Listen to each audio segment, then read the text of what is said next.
Tiny soldiers on the table march in line.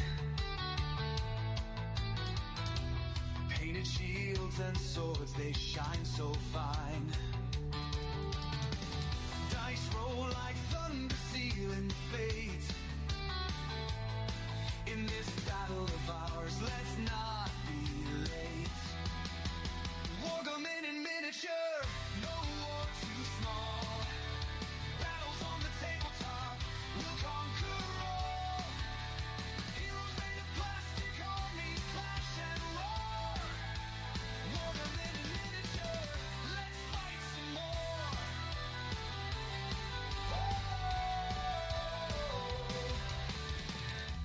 Kings and guys were soda cans stood. Mountains made of books, it's a cardboard wood. Strategy of giants on a scale so flee. We topple empires with a cup of tea. Wargaming in miniature, no war too small. Battles on the tabletop, we'll conquer all.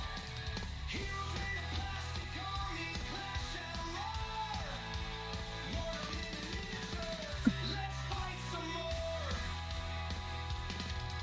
Battlegrounds in living rooms, legends unfold in the chaos of dice. Our stories are told from the rookies of war to generals wise. The fate of tiny worlds lies in our eyes.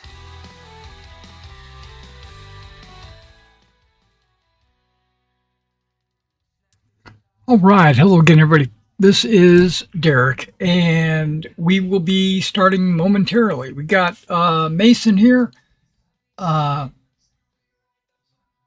Shogun is online. I assume he's getting ready to log in and come on over, and then we'll get our game going. So just bear with us until we get set up.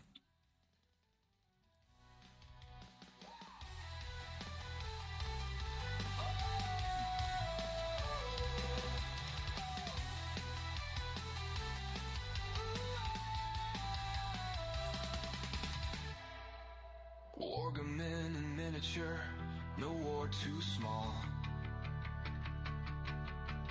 Battles on the tabletop, we'll conquer all. Heroes made of plastic, armies clash and roar. Wargaming in miniature, let's fight some more. Let's fight some more. Let's fight some more.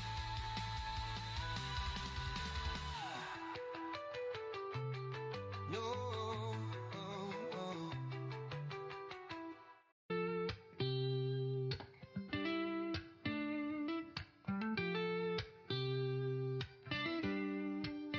Tiny soldiers on a grand paper plane, rolling dice to echo cannons refrain. Kingdoms rise within this tabletop dust. In strategy and chaos we place our trust. The generals lean with a calculating stare. Hands of fate guide moves with a flare. Tiny hills climb where valleys fall steep. Battles fought while the house stays asleep. Wargaming dreams on a six-sided star. In this microcosm we travel so far. Heroes die small, but their legends grow large. In this tiny world we're always in charge.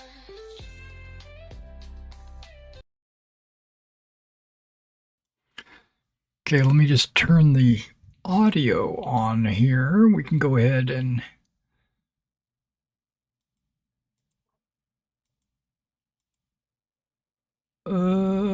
maybe it's this one. Yep, there we go. Yeah, I've got the Colosseum. I should have, I don't know if you can, if all these guys are in the right layer or whatever, but I got the knights that are possibly could be participating. I got the audience. And yeah, there's a lot more people here, and there's a lot more knights as well. It's just these are the main characters. The red shirts, I don't have them all listed because there's approximately a 100 knights here.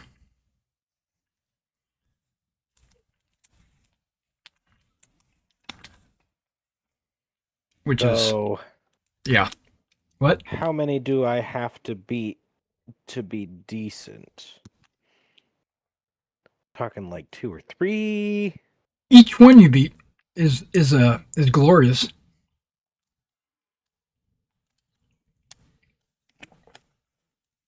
I know I'm not going to make it to the top 10. Right. Well, the challenges don't have anything to do with the tournament. It kind of does. It's kind of like a preamble, like a warm up period. But the problem with the challenges, it's to thin the crowd, so there's not 100 knights fighting in the melee. Only the survivors. Ah, You know, so it's kind of like to weed out the chaff. So, you just have to survive, basically. If you can survive till the melee, then you'll be all right. And how does one win the melee, right? Because if hypothetically, let's say there's 100 people, there's 50 people on a side. Do the Conroy leaders, are they the only ones that can win? Is the overall commander the one that's going to win?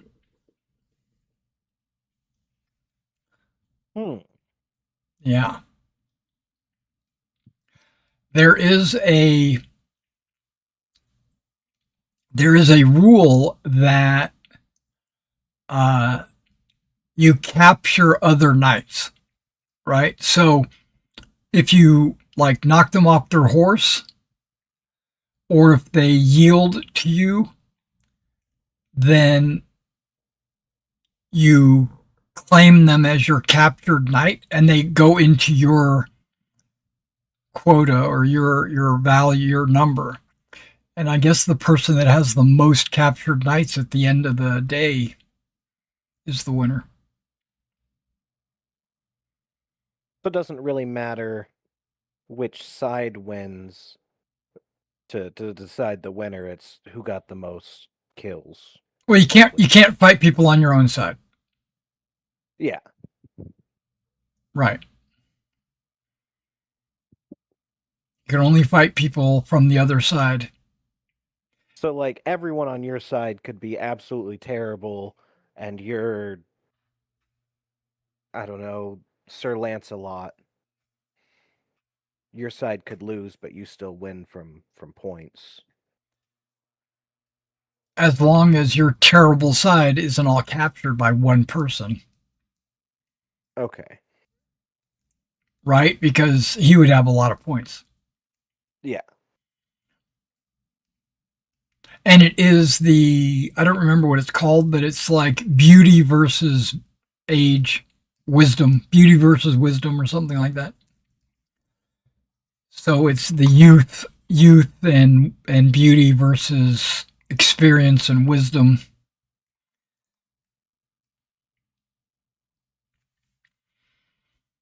So you would expect the experience and wisdom to win. But then again, some of them are old. Yeah, you hit them with a couple challenges the day before. Even Exact- if you win. Yeah, exactly. It's not the day before, it's the morning of. Oh, morning up. Oh, even worse. Yeah. So you're gonna participate in some challenges, and if you, So I'm probably not gonna be in the melee. that's my thought. But that doesn't mean you can't win all of those fights. There's like 100 people out here, all challenging each other willy nilly, and Fair. yeah. So mainly because they have grievances with them, or it's just a friendly rivalry, or they honestly want to get them out of the tournament because they fear that they might win, or it's a variety of different reasons. It's personal. Your squire is not going to be fighting beside you. I have him on the field because he will attend to you. Like everybody's got their squire on the field, but they're not fighting. They're just hanging out in the sidelines.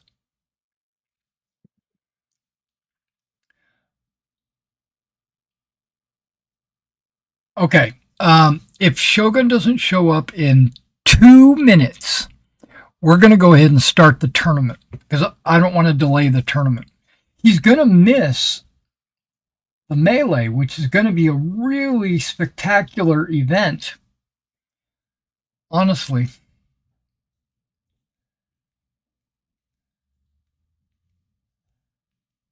Huh. That's okay, unless you want to just do the challenges and then not do the melee, but the melee is kind of a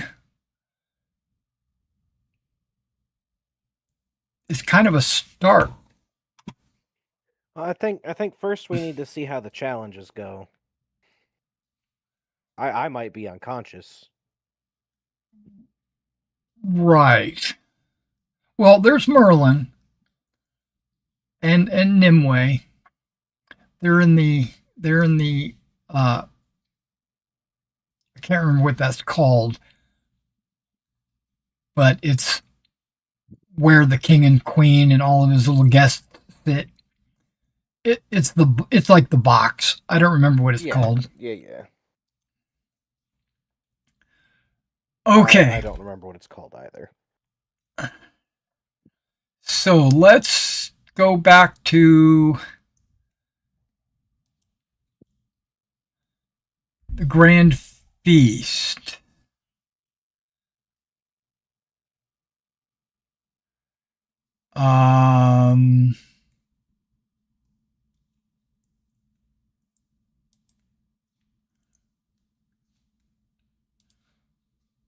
Who challenges? Here we go.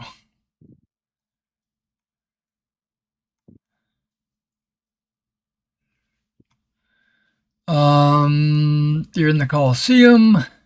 The herald announces the challenges to be fought before the melee commences later this afternoon.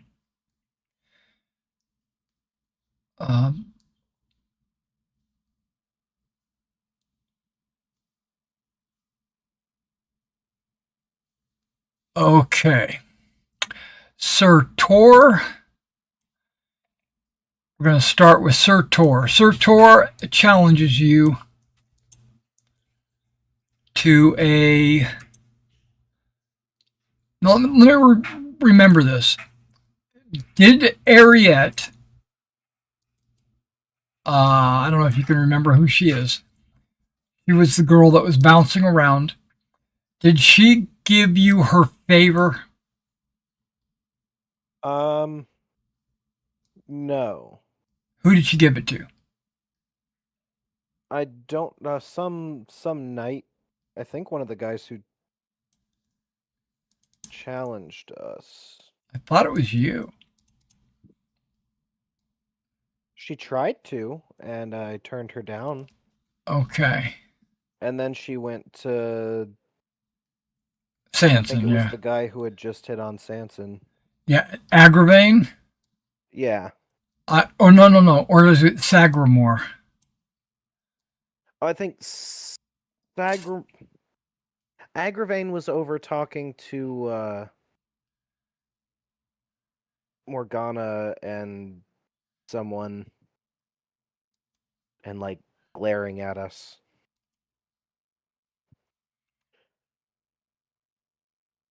So I think it was Sagramore. I do too.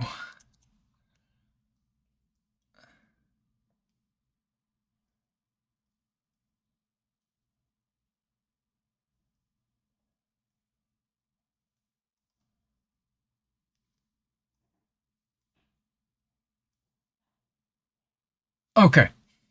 Well, Sir Tor challenges you, and his reasoning is because of the way you treated Ariette. You disrespected her, so I'm going to challenge you and prove to her that I am worthy.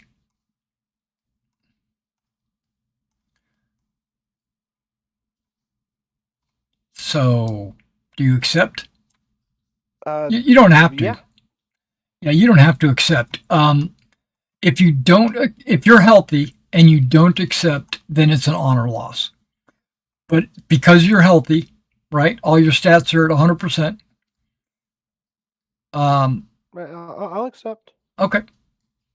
All right. So, let me double check here.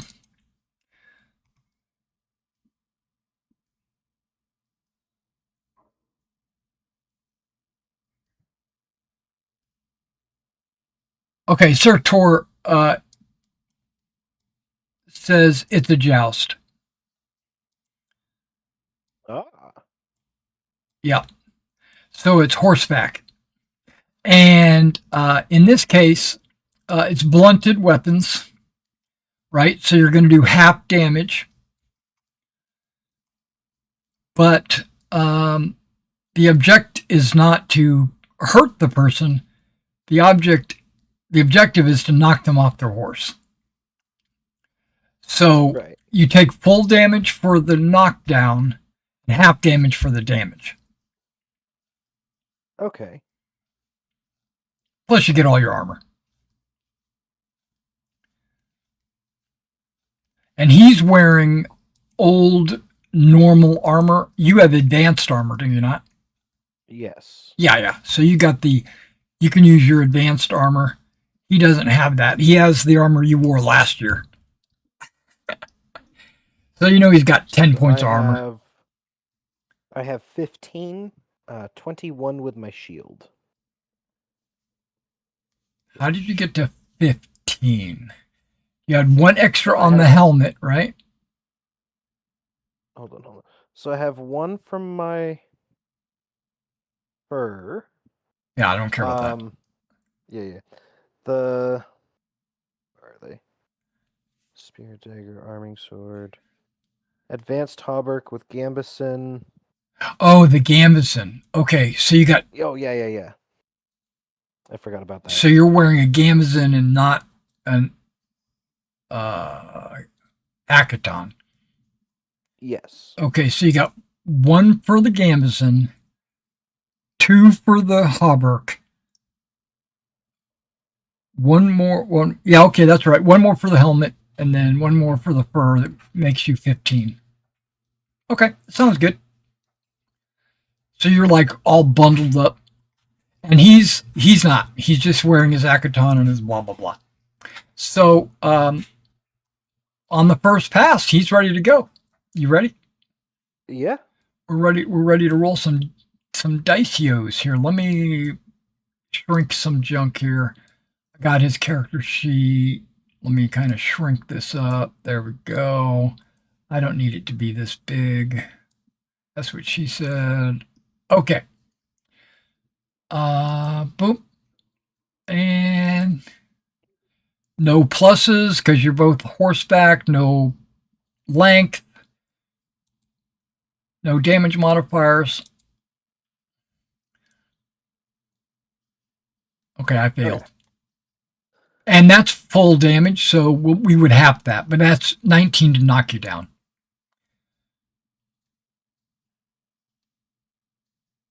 Okay. Okay, so you got a success. So you hit him. Yeah. For 26. Does that double his knockdown? Okay. I love how they give me a knockdown of 0 on his character sheet. Okay, give me a second. It appears to just be your size. His size is 0. Ah. Yeah, I need to find out what the real number is.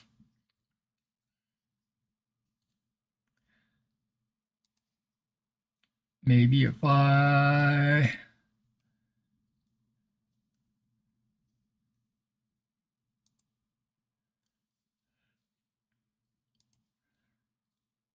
Who are we fighting? Tor. Okay.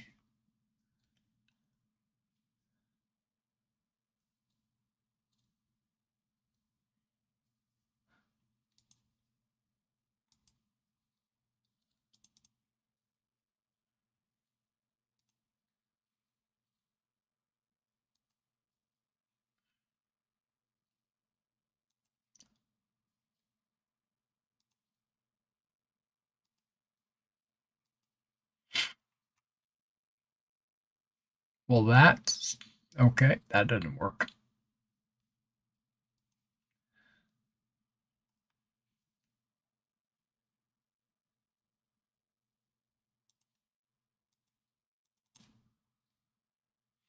Yeah. Okay.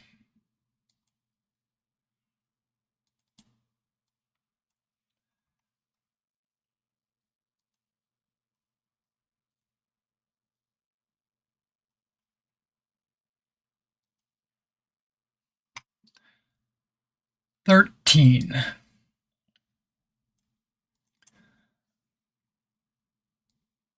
Okay, let me see. If I put a 13 in there...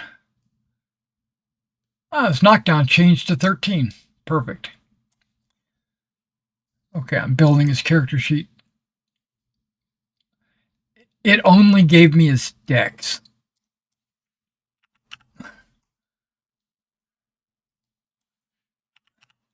Interesting. But now I know all of his other stats.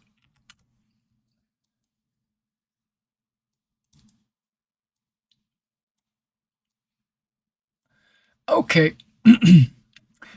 So his knockdown is 13. You doubled that exactly.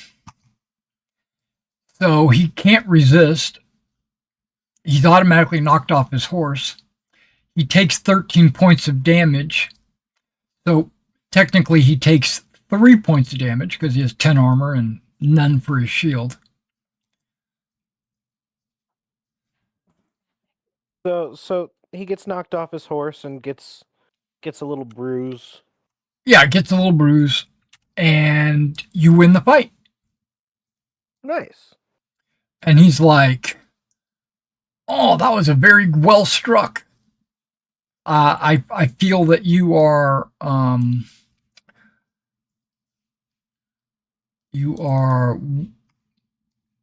better than you look." Looks like Sanson made it. Sanson, how you doing, my man? Or not? Can't hear you. Oh, there you are. Star Wars. What? I just shut down Star Wars. Wow.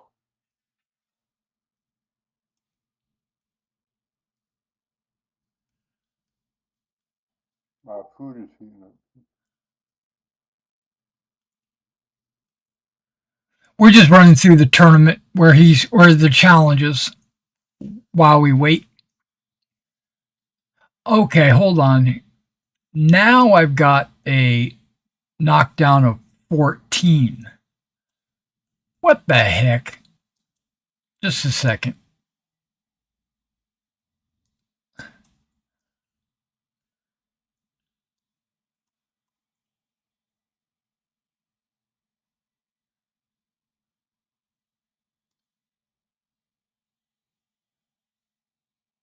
Oh, cool arena. Yeah, let me change his size to 14. He would not be automatically knocked down.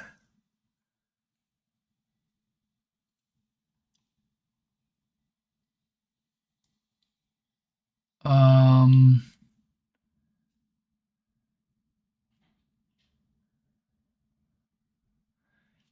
get a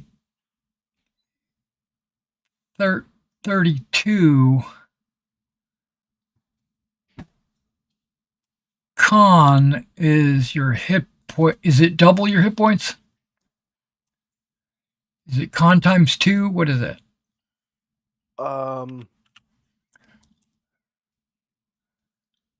What number now? Your hit points. Oh, I'm not sure how that's calculated actually. Well, dang it. Let me pull my rules So up. I have 35 hit points, and if you add my size to my con, that gives 35. Twice my con would be 42. So that is too Okay. much.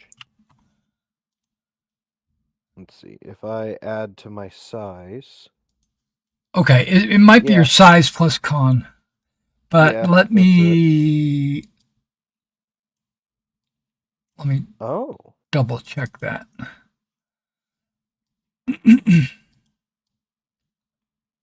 Yeah, it's size plus con.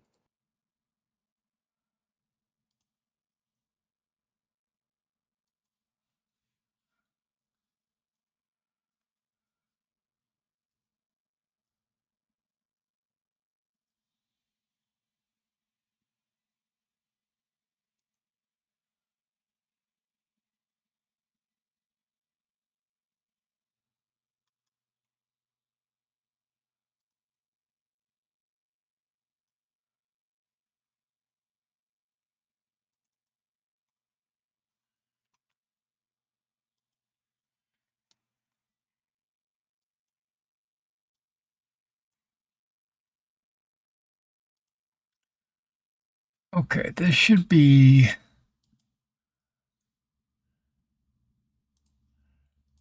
Is it in the compendium? That's curious.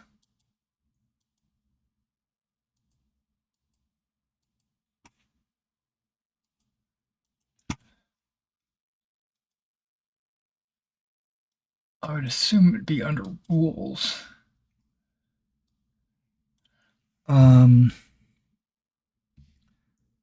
HP.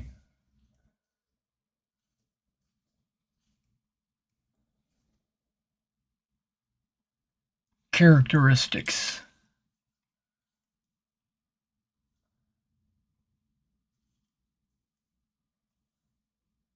No, that's what the characteristics are.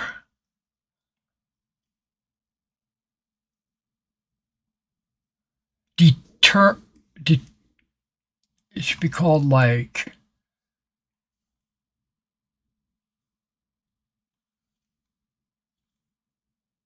there's a word for it. Dang it, I can't remember.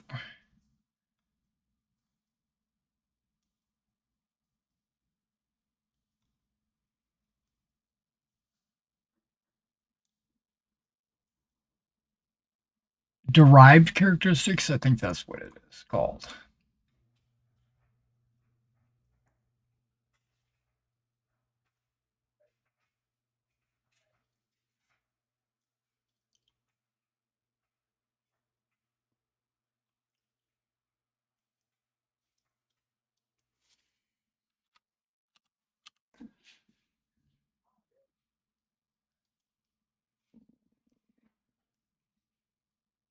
Con plus size. There it is. Okay, so knowing what his knockdown is and knowing what his hit points are, I now know what his size and his con is.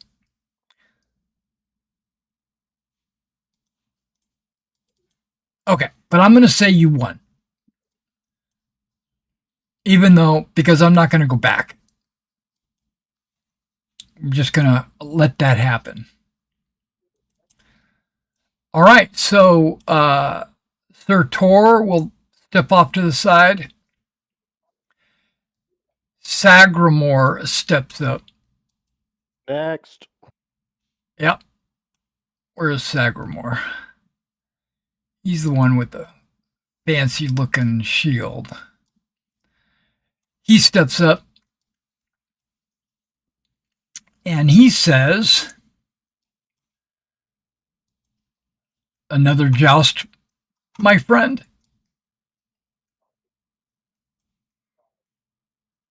Fair enough. All right. All right. So let me input his proper characteristics.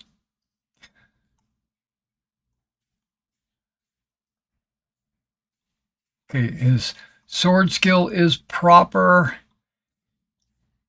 This Charge. time, do you want to be embarrassed? Tell him that. No, I gotta take the challenge, or I'll be embarrassed. Oh, I know that. He has slightly better armor. He's got an 11 armor. Oh, I know. 13 size. And it was size plus con, so he must have a 17 con. Because he has 30 hit points. okay.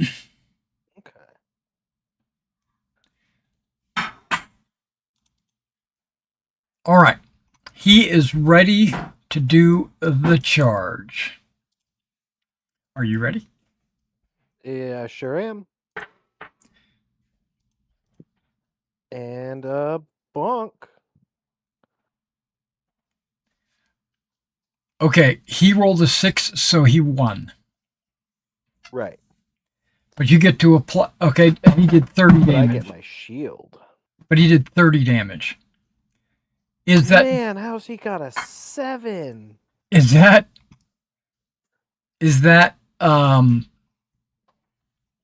more than double your knockdown? It sure is. Okay, so he wins. Yay! How's he got 76? How strong is that man?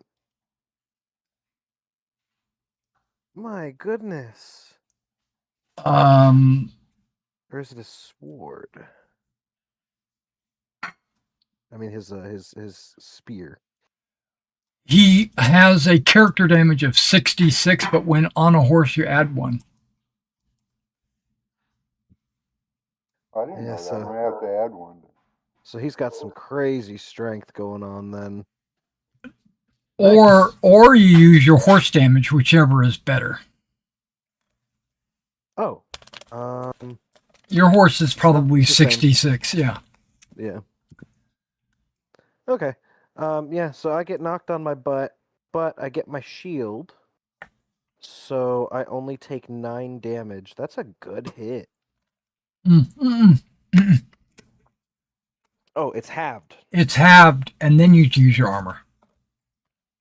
Okay. So I take no damage. Right. Oh, I take no damage even without my shield. Yeah, I forgot about that other one. So you take 13. That's why he only took 3 damage from you. Yeah. Lot or whatever, or not lot, but core. Okay, so he wins. But you get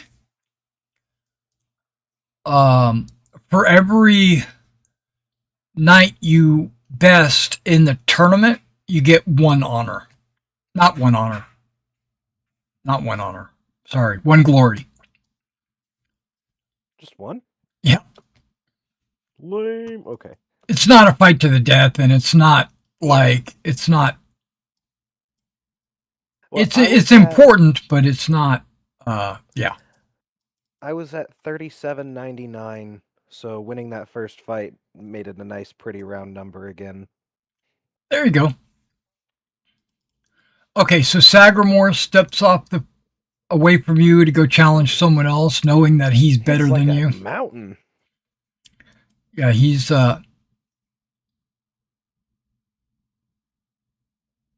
He got like a 20 strength. He's as strong as I am.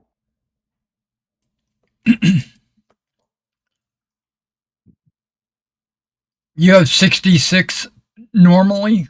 Is that what you're saying? Yep.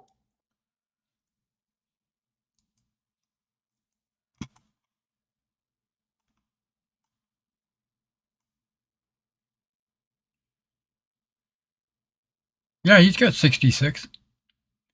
So when you're on a horse, yeah, your lance to 76. You got it. That's right. Yeah, I fixed it. I didn't know that. Yeah, no worries. Yeah, so there's other challenges. There was Okay, there was who's like next? there was like 5 if I remember right. Okay. Ugh. Come on, my man. You got to win this. Okay, you agreed with either Sir Grade or Sir Sinwall. Didn't we write this down somewhere? You see, Oh, we're well. cheering you on over there. Yeah, We're doing the wave. Yeah. I think you agreed with Sir Grade and Sir Sinwall was opposed to you. sure, why not? Because of the agreement on the banishment Yeah, it was, or the disagreement. Yeah, I think you had 4 people that challenged. I think he was right to banish him, was I think what I had said. Yep, so did I. I thought you was right. Okay, so Sir Sinwall says on foot with sword, first blood. Fair enough? Are you ready? Yeah. I'm not. Because apparently they didn't fill out any of these character sheets. Okay, so Sir I'm Sinwall. even better with my sword. Because Plus- last winter I brought it to 16. Plus, you have a better sword. I thought that was with. I thought we said that was with Arthur. It should be. Okay, so you're saying you left it with Arthur because of he would have held his own sword because he wasn't killed and then died, and then Arthur would have collected the sword. You're right. You're right. So you don't have that sword. Okay, so 13 decks. Okay, that's correct. 18 size. Oh, Which that's a gives big boy. which Can is Gwyneth use favor to get this sword as a gift from Arthur, since Arthur's not going to use it? it might take more than 10 or 20 points of favor for that. His con. What about Okay. 25? Yeah, maybe. He's wearing That might get us the job to earn it. he's wearing normal armor. Okay. So he's got 10 plus shield. So I hurt my back trying to look him in the eye because I've got to look up so much. Don't forget you can use a passion once per day. No. Yeah, use your passion. This is your Not last that fight? okay, this character damage is not correct. Sword damage is correct.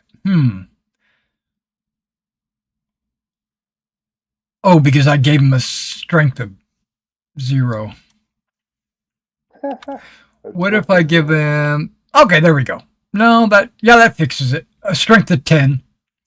Okay, so I'm not passionate about these fights. I'm just trying to get through to the tournament. yep, he's not using a passion. He's just better than you. That's what he thinks. Okay. So let's go ahead and roll sword. Boop. No pluses, nobody's on the ground. Come on, Glenn, show us what you got. I fumbled. And he failed. Check next to sword. Well, at least he failed. So a fumble on a sword roll. Let's see this. Let me get to my okay, I'm on winter phase. I don't want winter. What is going on?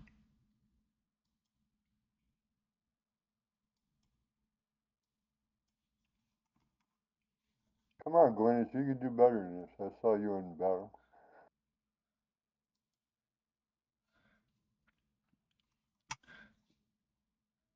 Okay. Fail fumble. Neither suffer damage. You drop or break your weapon. Okay, because it's a sword, you drop it. So if you retrieve your sword and attack, you're gonna get a -5, and he's gonna get a +5. Okay. Which, I of am course, you're gonna going do that. to- Or he will sit back and let you retrieve your weapon. Right. So I'm going to try to pick it up. Without attack. I'm just going to like pick it up and reset. Okay, he lets you do that without attacking you. I give him a little like nod. The crowd cheers. Yay! Chivalry! Let's try this again. You notice the king stands up and claps. Yeah. This guy's doing good, I fail. but What? not good enough. You should have rolled I rolled damage. sword instead of sword. Sword instead of sword. Okay, so just roll damage. There you go. Okay, because he failed, he doesn't get his shield. He takes 4 points of damage. Well, you're using a blunted weapon, so a rebated weapon. You wouldn't be using your magic weapon anyway, because you wouldn't want to dull it up. So technically you do 7 points of damage, which is armor blocks.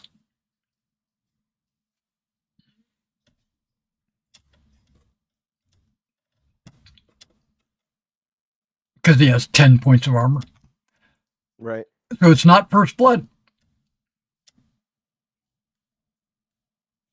You give him a good whack. Oh, so it's actually okay. First blood. Okay. Yeah, you gotta draw blood. Yeah. Come on, Gwyneth. Come on, Gwyneth. You can do it. Can he beat a 10? No. He cannot. Okay, so you hit him, but you do 11 points of damage, but he got his shield in the way, Right. so no He damage. blocked it. Right, but 21 does beat his knockdown, Ah. so he goes for a dex roll. He's not knocked down. He made it. Okay, Got him on the ropes now. you had him on the ropes. Go ahead, sword. Boop, boop, boop. That is a success for me. I think I rolled a 17. You did roll a 17. Okay. So I only get 10 armor, but you only did 8 damage. Right. And the 16 is not higher than his knockdown. Okay. Can he beat a 12?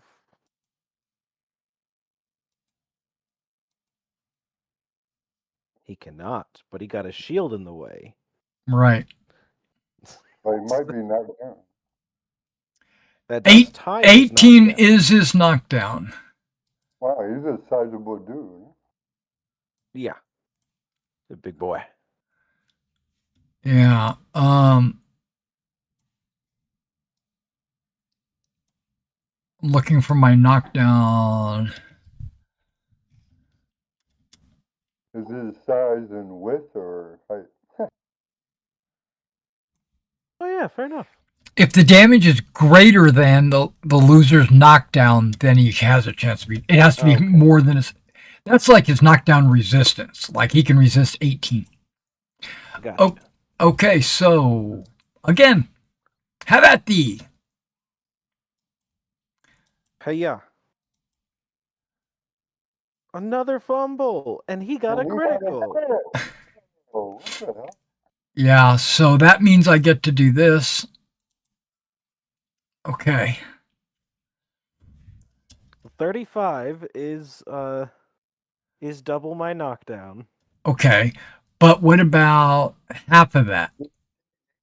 Is 17 and a half. Do I round up or down? You always round up. Okay, making sure. So 18. So it does not get through my... Oh, I failed, so I do not have shield. Correct. I only You got have purple 15 armor, Right. so I get 3 points. And he wins. Yep. First blood. He reaches down and he says, trying to lift you up. Good match. Yeah, I'll Good take his match. hand. Good match, my man. That lasted longer than I was willing to go. If But- you weren't so quick with that shield. Got a thing or two to learn from you. Or Derek and his dice. He rolled pretty good. Of course. Now, your squire runs over there and says, first aid?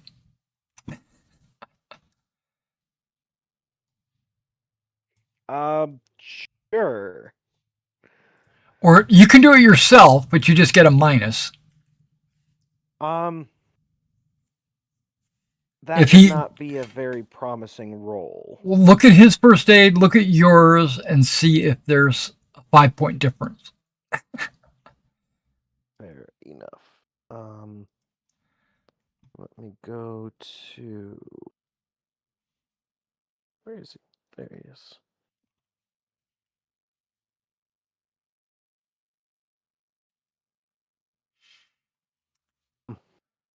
He has 3 points higher than me. I've never put anything to first aid. But I Okay. want to. What's his first aid? Okay, so it'd be better for him to do first aid on you. Yeah. Okay, because it would have been you minus 5. He's got to bandage me a lot. Yeah, that's right. He So- succeeds, Okay, so you get your healing rate back. which is, I believe, 4. Yes, 4. I only took 3 damage, so It's he puts healed. a band-aid on it. I'm all Yeah. better. You're all better. Exactly. Put some ice on it. He says, "Oh, well fought, my lord." Some of this competition's pretty tough. I thought you had him when you knocked him down. Oh, wait. That was that other fight. I wasn't watching yours. Oh, He knocked you down. Okay. someone's sleeping in the shed tonight. That's right. Okay, so after that, the king acknowledges everybody's heroism, and other fights take place amongst all the other knights. There's hundreds of knights out here. Not hundreds, plural, but there's a lot of knights out there. You notice Dame Aspara is on the field. Oh, Yeah, I don't have her token on the field because she's not one of the main characters, but you do notice that she is present for this tournament. You don't see Robert anywhere. You don't see any of the other knights from your homeland. You just see, but there are foreign knights, but Dame Aspar is here participating. Did you want to challenge her, or did you just want to let everything go? Because it's pretty much getting close to the end of the challenges. yeah. I don't think I'm going to beat my old teacher just yet. Right. Okay, so the herald gets out there and says, all right, that's the end of the challenges. Bring your fights to a close. And then everybody kind of stops to listen. And And we'll take a short break for lunch, and then something happens. Something happens. Let me get rid of all these battle cards. Hang on, I got a million battle cards in my way. Challenges.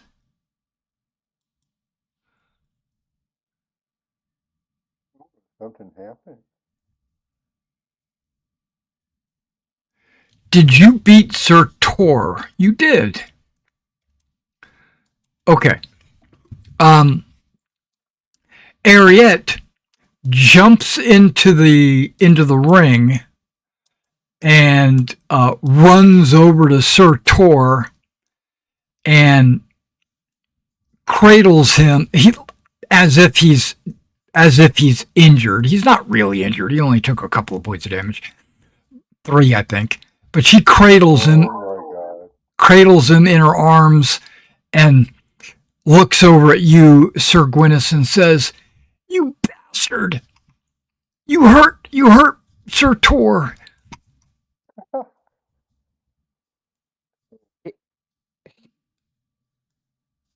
I knew my father. You can't steal me away from him. Ma'am, with all due respect, I've already said no to you like twice. Please don't embarrass yourself any further. Sir Tor escorts her out of the arena.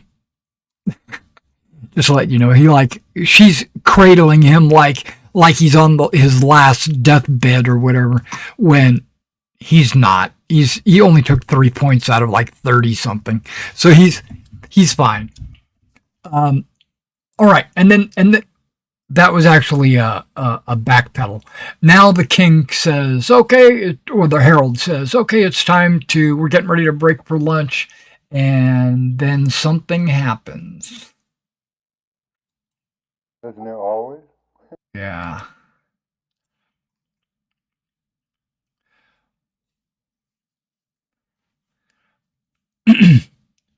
Everybody gets on their horses. Everybody's getting ready to do their melees. This is the youth versus the experienced. There's the watching crowd buzzes with excitement as hundreds of knights prepare to meet in mock battle. Cheers echo off the walls as knights ride up and down the huge grandstands, beaming and showing off, sunlight glistening off their armor, pendants snap crisply in the warm breeze blowing towards the river and out to sea. A clasp of thunder unexpectedly rolls across the field, reverberating like 1,000 drums and silencing the crowd. Nary a bird sings in the sudden silence. The breeze dies, leaving the sudden heavy air stagnant. Billowing upriver, a thick bone-white mist rolls towards Carleon, washing quickly over the walls of the royal residence and the Colosseum. It abruptly ends at the far side of the field. Wispy tendrils snake across the edge of the field, threatening to encroach around the city. The sky seems too loose. I'm sorry, it says too loose, but it seems to lose its luster, and once clear and pleasant, now seems frighteningly empty. A chill descends upon the crowd. A strange, misshapen shadow appears in the gloom as it rides onto the field. All can see it is a bearded dwarf riding a tiny donkey. Slowly, the dwarf's mount clops to the center of the field. Lifting an iron horn to its lips, he blows one discordant note.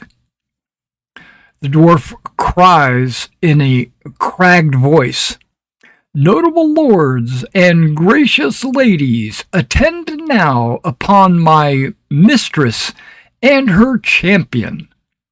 At his word, 2 more shadows swirl out of the mist. Just a second. Boop. What kind of magic is this? I don't know, but there's figure.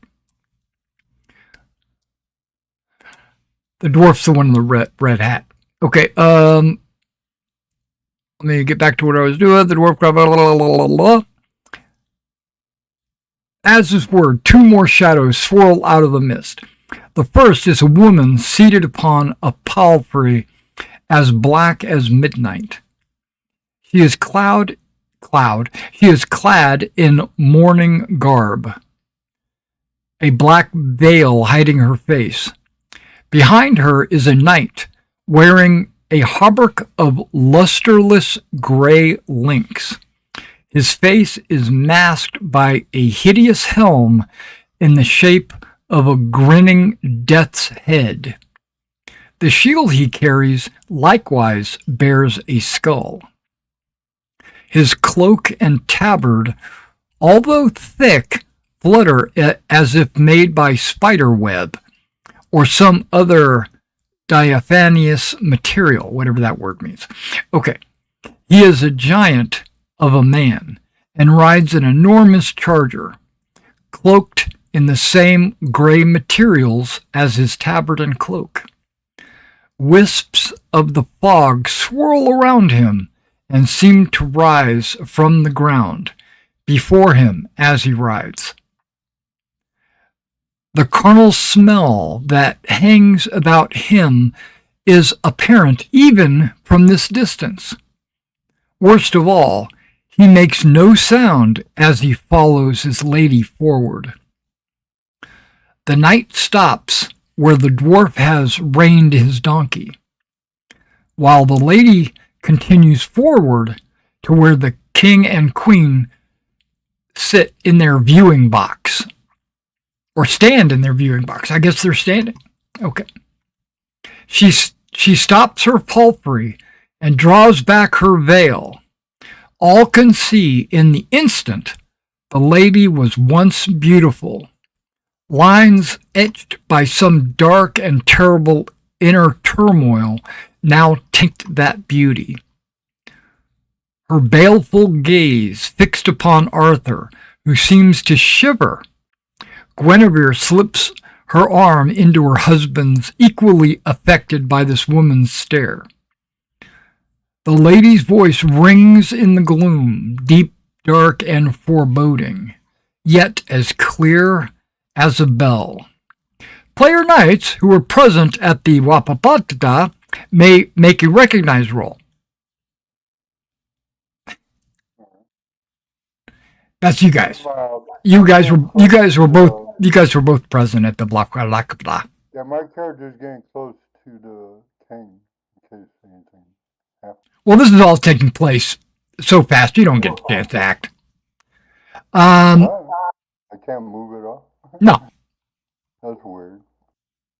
This is all happening so fast that you're looking out and you're like, oh, and then it's over. By the time I get done reading, it'll all be over with.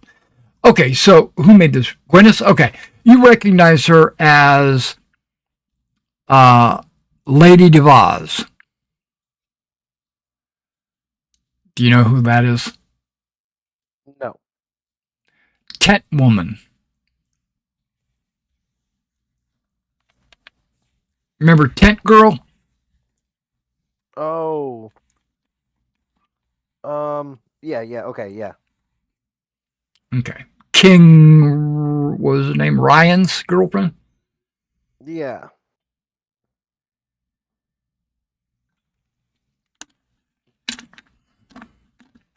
Okay. She got messed up. She's a little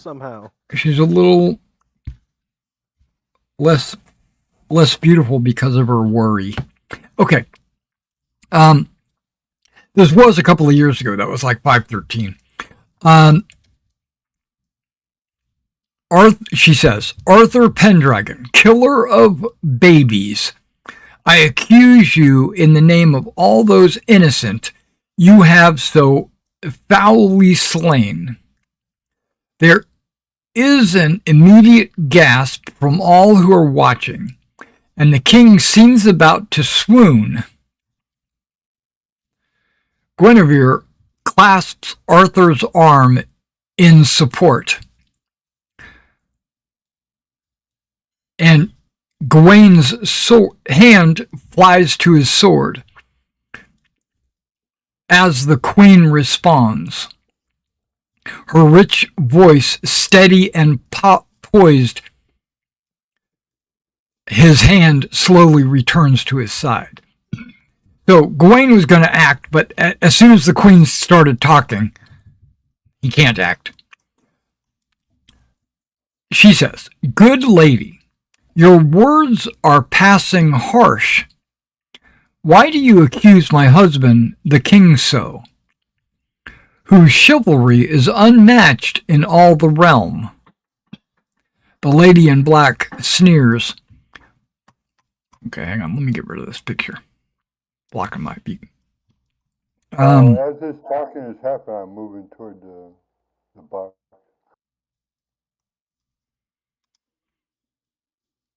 Okay. The lady in black sneers, her beauty suffering the more for it. Is it chivalry, then, which on May Day 3 years past put to death the newborn sons of Lothian? Such chivalry I spit upon. It is now more than clear the lady is referring to the May babies incident. I do believe that I gave you a handout already about the May babies incident, which talked about Arthur and Merlin and everything. Okay. The argument that the Sinwall and Gerard were having about banishment and all that other stuff. Okay. The information is commonly known, but should be presented. Okay, which it has been. Yeah, but this is only rumor. They have no proof of it, or do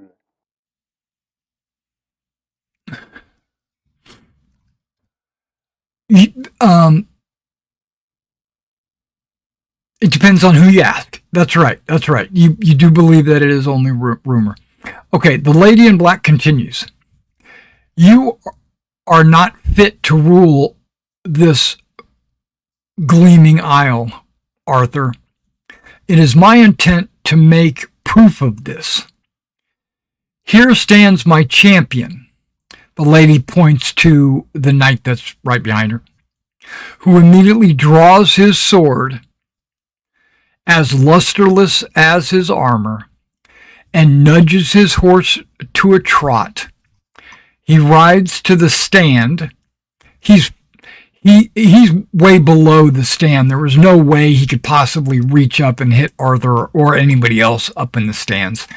That's not what he's there for.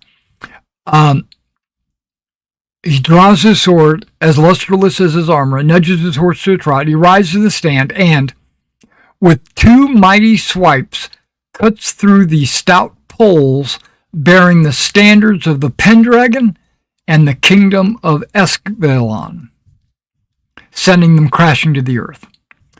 Amidst the gasps of the court, everybody's going, oh, what's going on?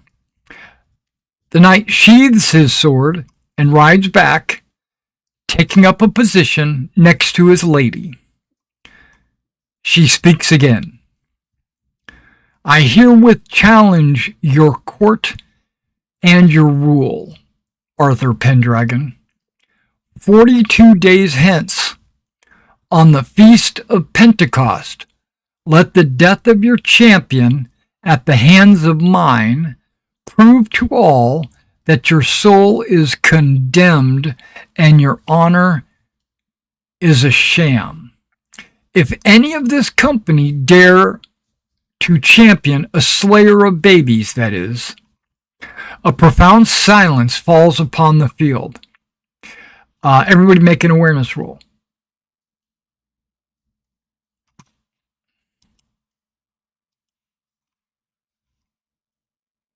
Okay, goodness notices. Success. You both notice. Okay.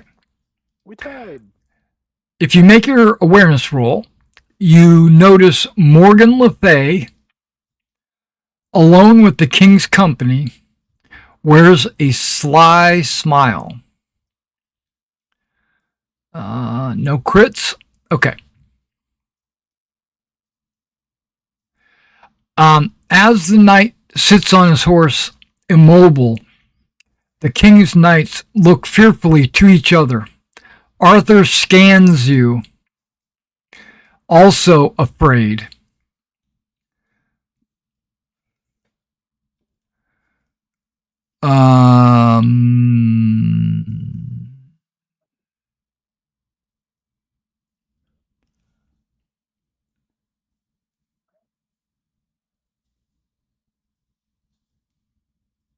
I yelled at Arthur, I was champion any day of the week. I think. Okay, to accept the challenge, you have to make a valorous roll with a -10. Really think we're scared of this guy? Yeah, you're terrified of him, actually. No, I'm not.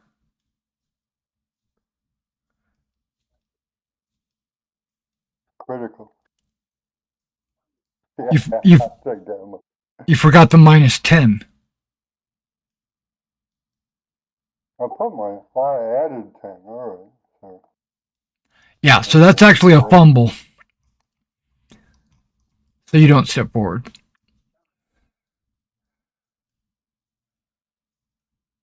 I know my character.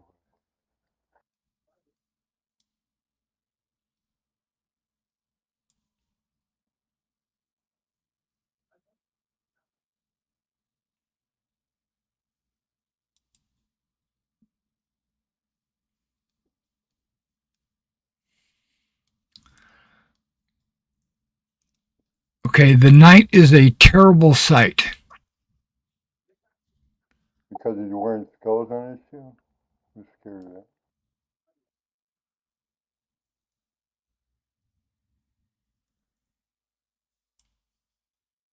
I don't believe we have to roll and see if we're scared of this.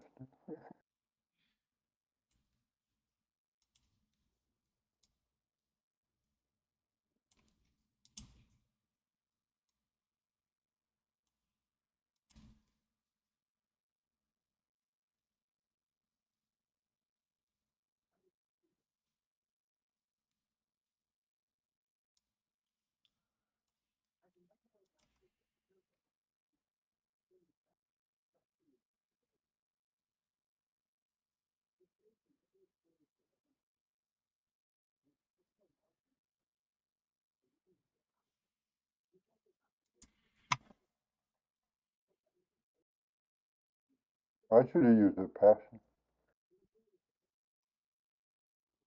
A dummy.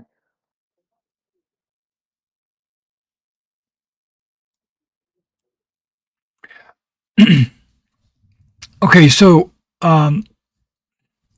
you hear from the knights. I accept this challenge in the name of the king and good uncle Arthur Pendragon. Let my sword cleanse his name forever of this vile accusation. It is, of course, Sir Gawain, who throws his mailed gauntlet down before the lady in black, even as the king cries out, Gawain, no! The dwarf immediately scrambles off his donkey, retrieves the gauntlet, and hands it to the mistress. She looks at it, and a terrible smile crosses her face. So be it. We shall return at this same hour on the Pentecost.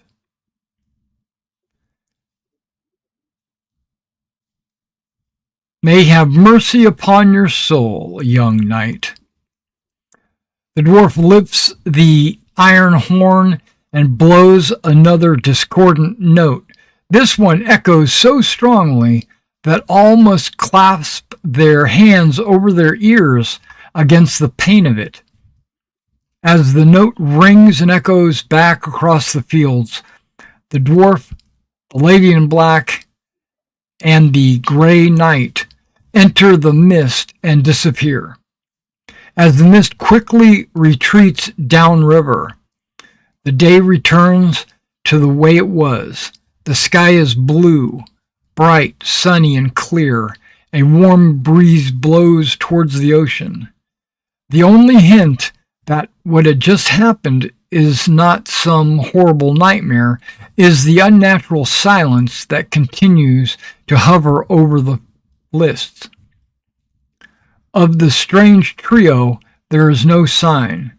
Yet, as the king and queen rush off with a most distraught Merlin, it is obvious what has taken place was all too real.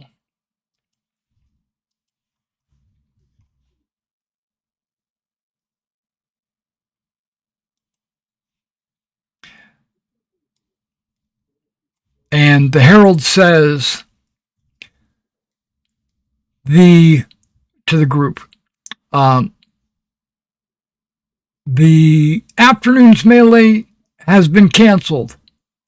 The evening feast will commence at the normal time at the normal place. And then basically the whole court kind of rushes off with Arthur.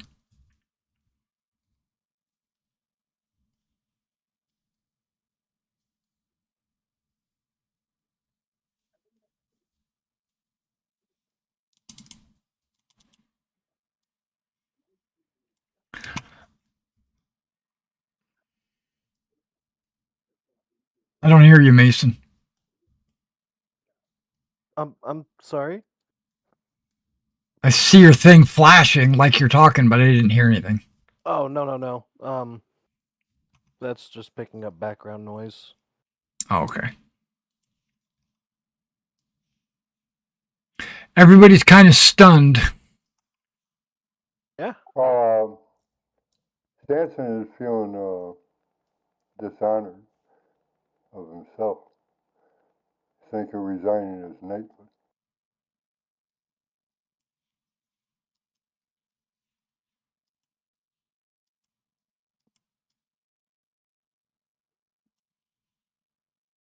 Feeling a little melancholy. Yeah.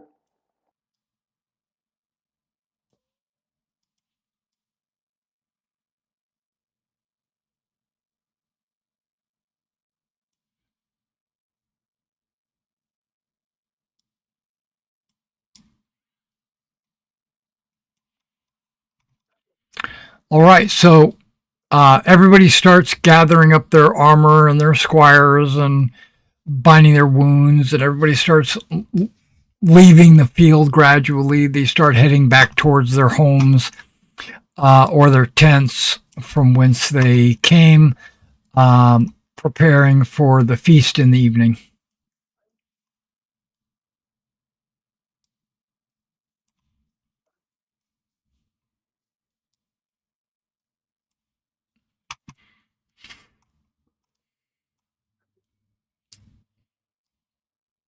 So far, so good. Yeah. All right. Okay, so if you don't have anything specific that you want to do, we'll just jump straight to the feast. Well,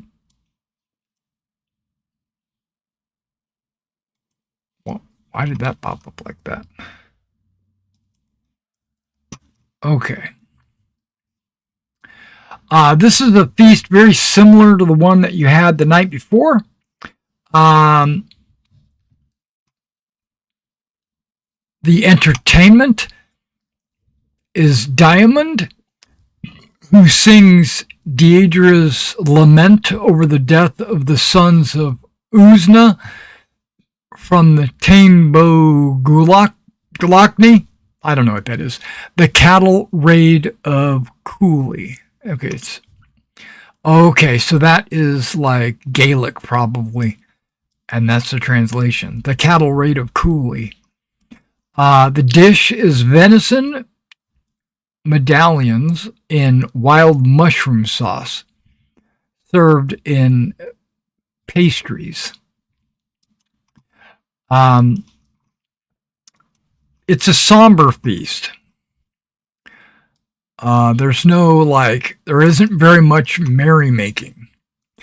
After the Grey Knight's coming, you have the whole evening to ruminate on the incident. There is a feast, but there is no merrymaking.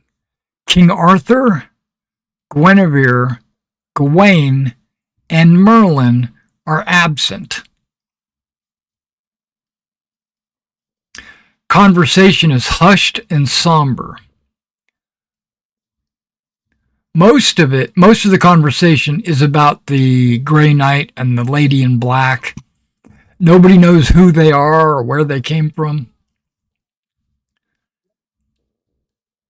except for Gwyneth.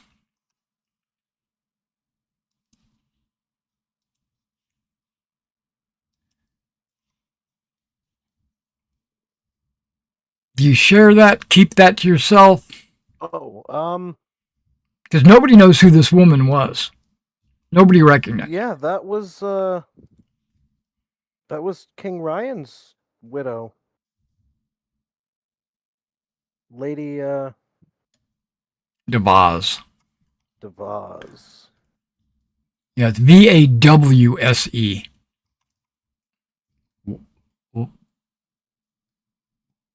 Bowsy? No, it's Okay, so you identify them? DeVos. Yeah, that was Lady DeVos. You guys didn't see her? Why would she have something against King Arthur? You know? Who's this knight Ryan? Do you remember that guy we found in the tent, and we beat him up? Yeah. That's his girlfriend. Oh, so she's trying to get vengeance. Yeah. So this is nothing to do with these babies, so-called. She's trying to get it revenge might. from her. Well, the husband. babies were why they were there in the first place.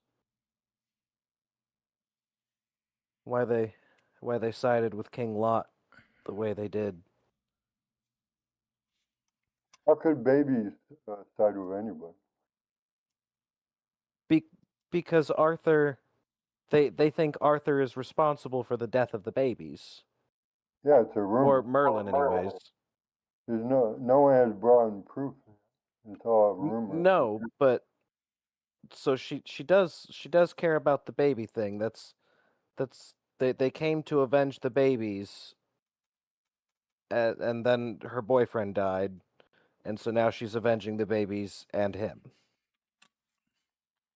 No, she's just avenging her husband. She's just using the babies as an excuse.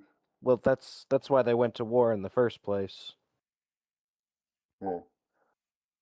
I don't think it's just an excuse. I think she's worried about that one.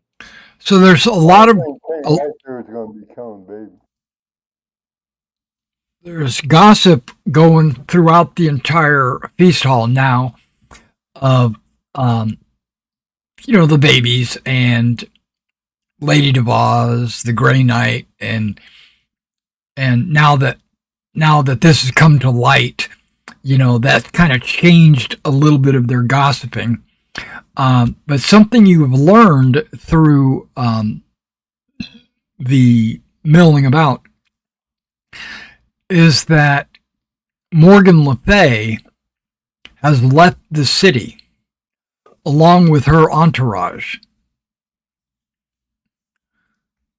Lady Elvain and the knight that was with her.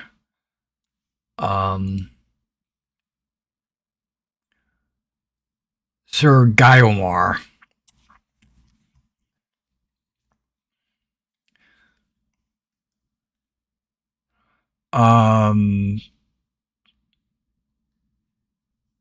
You both can make an intrigue roll.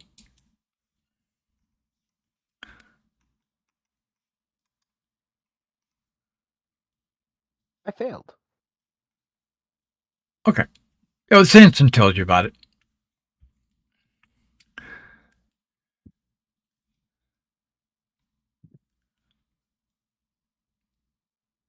Well, Sanson, I'm waiting. Oh, he just did. I just did it for him. Oh, okay. Yeah, that's what you learned. Okay, that doesn't happen. I wonder why she would leave. This is getting cryptic here. Well, Morgan, her kingdom that she comes from is way up north. Right? So she comes from one of the kingdoms that maybe the May babies have been killed in. Or something like that.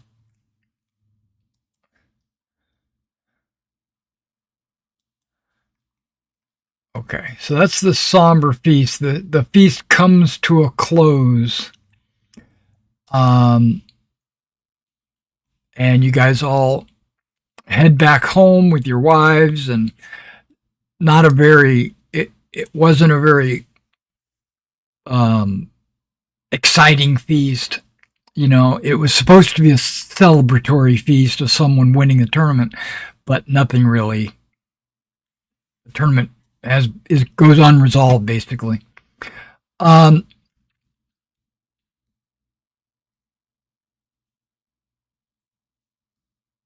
Okay.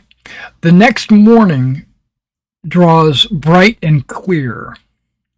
There is a distinct air of tension as you, as Christian knights, make your way to Mass.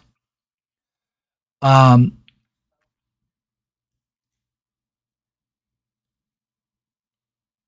faces of all those abroad are grim and concerned as they enter the cathedral. Sanson, if you want, you can attend as well, but you're not a Christian, so you don't necessarily have to. But if you want, you're welcome to.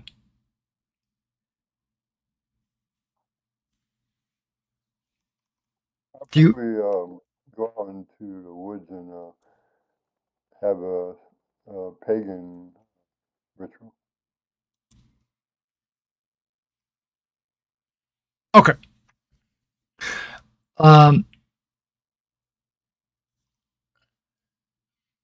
Arthur and Guinevere and wait. As you enter the cathedral, you see Arthur, Guinevere, and Gawain in the front pew.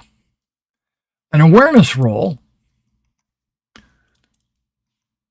would only be Gwyneth because Sanson is not there. Right. I think there's a lot of people plotting against King Arthur. I'm sorry, what was that roll again? Awareness. Awareness, my bad. Sitting there mousing over it again and again. Another fumble. Yep. I'm fumbling. Yeah. So you see Arthur, Guinevere, and Gwyneth in the front pew.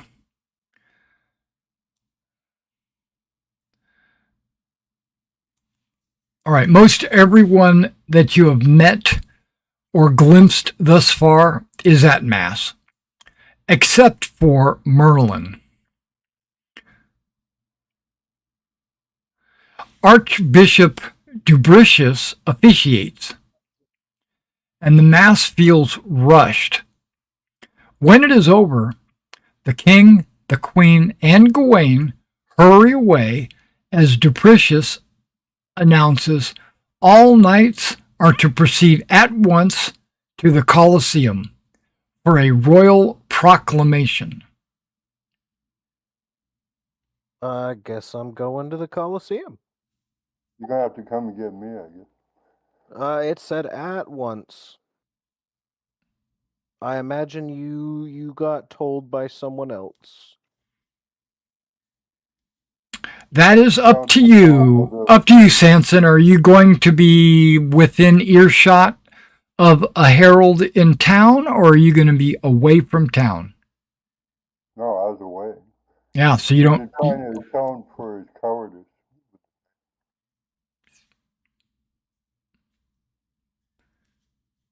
Yeah, so you missed the announcement. Yeah. So there is a general rush for the door.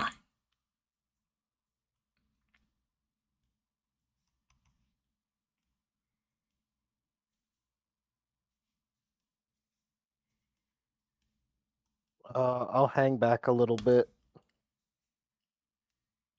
You do? Let the Okay. rest of them push through first. Sir Kay is back there with you. And he says, it is right for you to wait for those of your betters. Oh my God. I am forever to be plagued by you ninnies. You're waiting back here too. He ignores you. I'm just smart enough not to get my toes stepped on. There are people pushing, and yeah, they're like, the king said get there, so we're getting there. Okay. At the Colosseum field, after you get there, at the Colosseum field, you see Arthur and Sir Gawain standing before a round table. A successful awareness roll. I hate you missing half the adventure because you can't make an awareness roll. Man.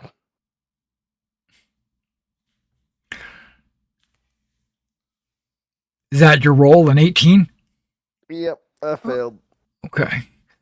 So... And Sanson's not here.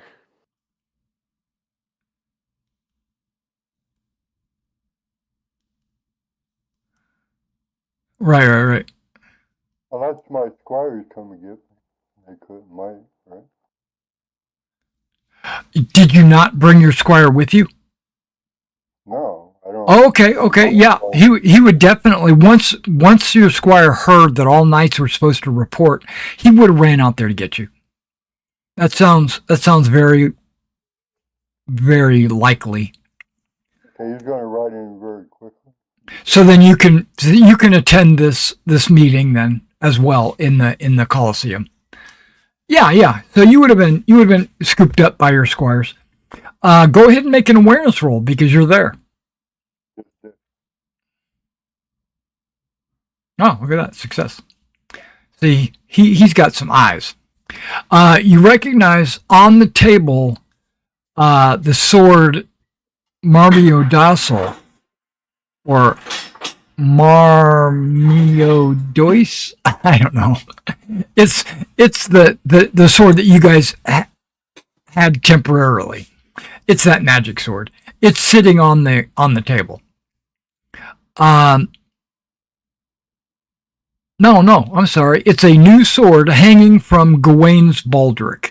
It's that sword though. It's the sword you guys King Ryan's sword. King Arthur reads the following proclamation. Oh, wow, he can read. I, Arthur Pendragon, High King and Dux Pelorum, do hereby challenge all knights loyal to my crown to set forth this day upon a great quest. Roam the lands of Britain, and before the feast of Pentecost, bring back to the royal city of Carleon the 13 treasures of Britain. A low buzz ripples through the crowd as Nimue steps forward and in a melodious voice sings an ancient lay about the 13 treasures and their properties. Okay, now I'm not a good singer, right? So I'm going to present you with a text document of the song.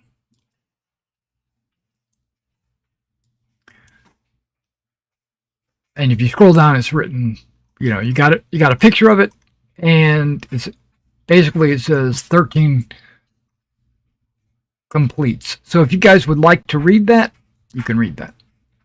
If you want me to read it, I'll read it out loud, if you want.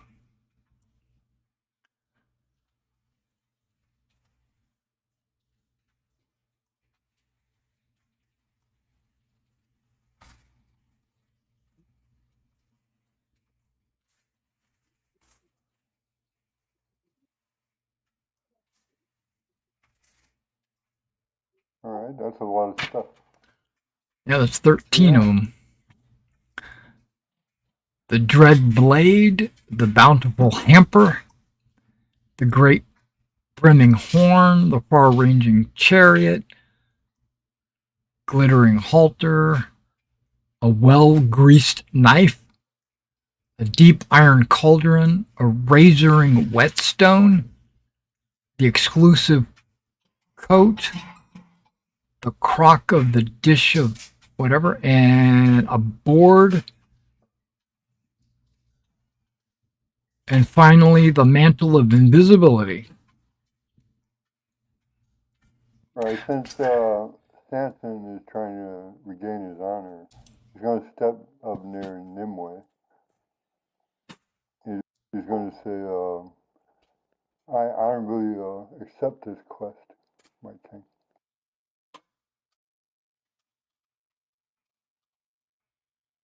Okay. I'll be the first to accept this quest. And Nimue says, "Oh, okay."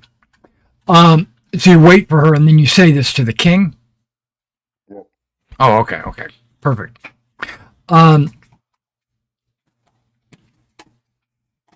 Someone in the crowd, everybody's looking at everybody. There's murmuring in the crowd, and they all you can't accept. This is the game master. You can't accept this quest because this quest was ordered. So it's not like he's not taking volunteers. He's telling you to do this. So everyone there is like, what the heck's going on? Why are we all being told to do this? But you say, I accept, no problem. One of the other knights, some knight of ill repute, nobody really knows who he is. He says, why do you urge this quest, sire? And then Arthur says, Merlin says one of these relics will aid Sir Gawain in the fight to come. Without it, his death is certain. And then there's another shout from across the room. Cannot Merlin tell which of these treasures will aid Gawain? Arthur looks out among the knights suddenly. Merlin had seen there by all astride a horse larger than any the knights have seen before. Large spots on its shaggy white coat seem to glow a golden color before they fade to a normal brown. As Merlin looks about him, his gaze seems to catch those of everyone on the field. Everyone, in fact, in sight of him, each player's knight feels Merlin's eyes on them, no matter how far away from him you are. Then Merlin speaks up. Prophecy is a mysterious messenger, my good knights. It answers as it will. Arthur's charge should be reason enough for any knight to ride forth without question. Merlin's eyes visibly flash, like the Guaul. Okay. And then have you make a loyalty Arthur roll.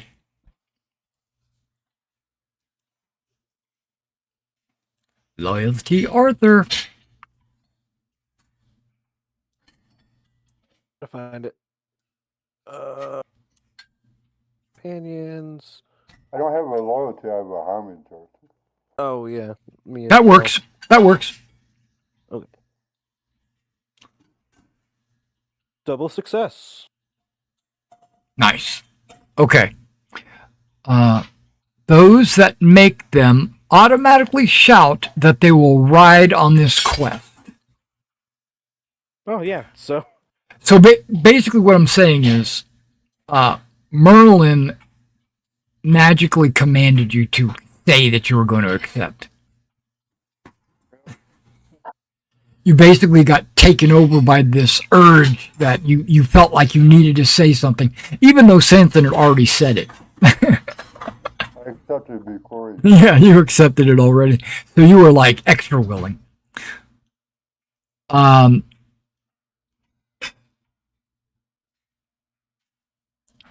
I love this little this little thing they have in quotes in here. It says, "Those that choose not to follow this quest are out of the campaign."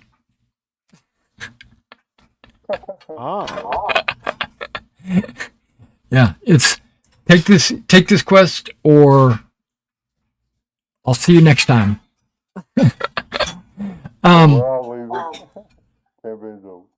You can ask further questions, but you're drowned out by calls of squires and horses and other activities of knights. Everybody basically scrambles to get their stuff ready for the journey. The understanding is you were given the quest today. You were given the opportunity to prepare yourself today, get your squires ready, your horses ready, your armor, your weapons, and all that stuff. And then you will depart on the morrow. So, yeah, so everybody's taken off and getting ready and going about their preparations. Is there any chance we may know of a story involving one of these? Like maybe with up north they used to have this magic item. We could investigate it. There must be a arcanum or something, or a library or whatever in this place. This is a perfect opportunity to seek information from people that you know. I'm going to throw out some. Why don't we ask Merlin? He might have some. Merlin's unapproachable. All right. But you can. There are people in town that you've met that are specifically knowledgeable. Not other knights. They're not going to know anything. Nimue might. Nimue's not approachable. Yeah, she might. She would be a good a good source of information if you could get close to her, but you can't. We saved her. Yeah, can't get close to her. Okay. People in town we've met, not knights. Oh goodness! The friar or Friar Combs. Yes. We could ask. Okay, yeah, you can approach him. Absolutely. You see him milling about in town, doing his. Basically, he's playing with some kids. Not really playing, but he's kind of like watching over them. Yeah. Mm-hmm. Friar Combs. Hey. Oh. Welcome. You are most welcome.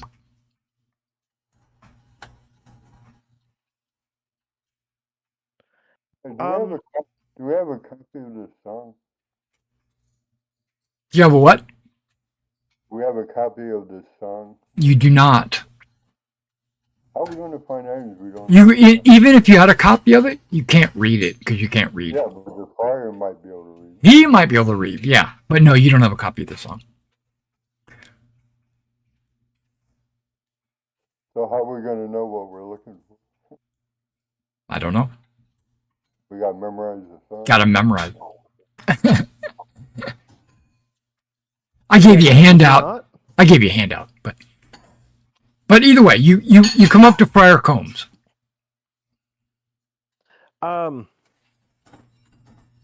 The king has made an interesting, we'll say, request of us knights. A request? For lack of a better word. Okay. Oh yeah, well, the king has given a quest. Mm-hmm. We are to recover these 13 treasures. But I can't say that I've heard tell of anything like any of these items before. Oh, okay. Well, maybe I can give some assistance. And yes, I was hoping maybe you've heard a tale or something that sounded like one of these that could set us on our way. All you have to do is consult the Queen of the Wasteland. Who might that be? I have been to the priory of the Queen, a very holy woman. She told me that one day a guide. No, wait. Let me rephrase that. She told me one day to guide a great quest. A quest that would be fulfilled by a very pious knight. Oh. And I believe you, showing mercy on the road, identifies you as such. I definitely would like to think so. And I know where the priory is, and all you got to do is go up here, turn around there, and go left at this place and right there, and it's right there on the right. Awesome. It's in the wastelands. It says he gives you directions. That's what it says. I cannot go with you, though, to show, to lead you there. You will just have to follow my directions, as my duties require me to stay in Carleon. And I would like to warn you, the wastelands are a foul and dreaded place, cursed with evil. Evil. Oh, luckily, I am cursed with good? Blessed with good. Blessed with good. Yeah. Yeah, certainly. Yes, there are not only Friar Combs, but you might learn more from other people. That was a good first stop, though. Yeah, he gives you directions to the priory of the Queen of the Wasteland. Okay. I wonder if we could find that woman we saw. We owe her a debt.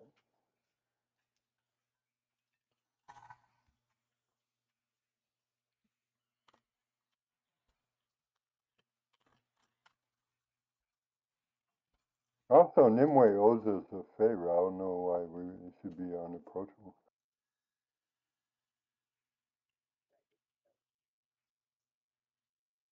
She's nowhere to be found.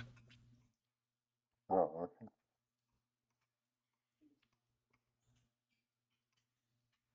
Who else do we know, Gwen? Of import? Well, there's our wives.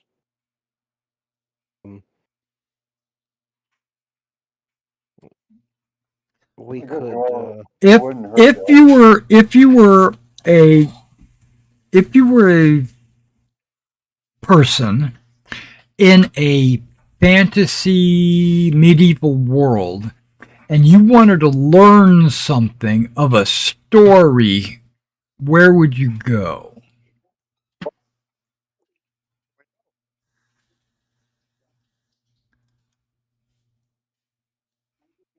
What was the name of that bar there? Remember at that guy beating up on the peasant? There was also a bard there. There Yes, was. we've seen him a lot, and he always avoids us. Yeah, That's but why I maybe didn't we should suggest him approach. first. Diamond the Bard. Yeah, he would be a wealth of information. And maybe Yes. we could ask him to come with us. Bards are good to have. Are they? They're very magical. I'm pagan. I know. I don't. I Diamonds don't think I'm are allowed to hang out with magic. why not? Huh? Look at Merlin and King Arthur. Hey, you hang out with Merlin?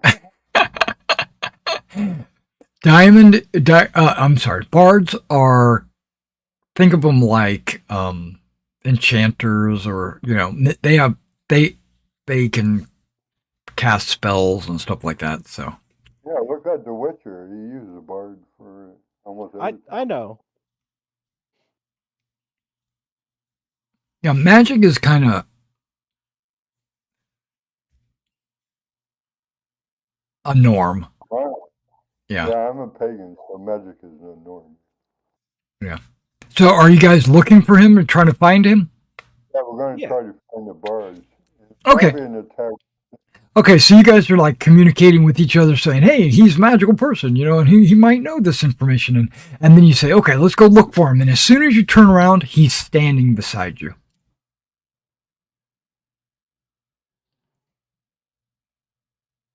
I guess you knew we were looking for you. Oh, no, I was looking for you. I found you. I guess You found me and I found you. I guess we were looking for each other. So I understand you're going on this quest to find something, one of the treasures. And there's a tale I heard about the Queen of the Wastelands.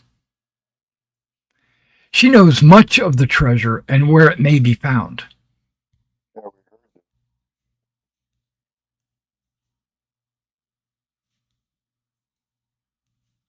What are your thoughts on adventure, dear bard? What was that? What's your feelings of adventure? Oh, every day's an adventure. We could use your accompaniment.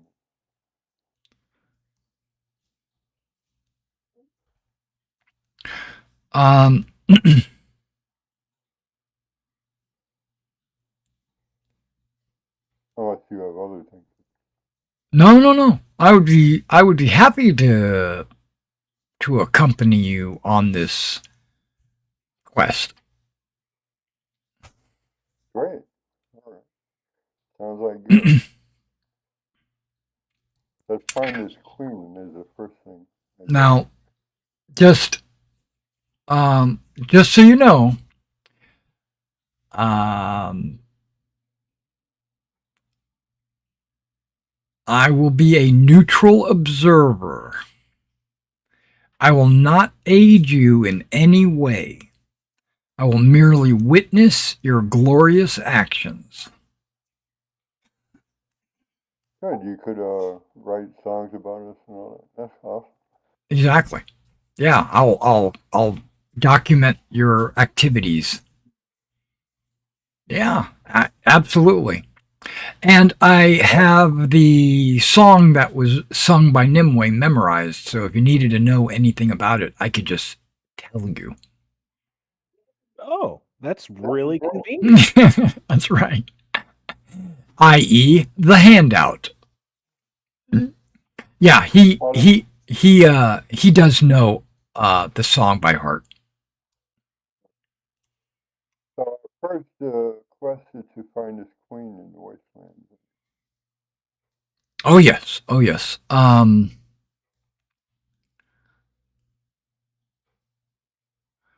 Where's the wasteland located, dear GM?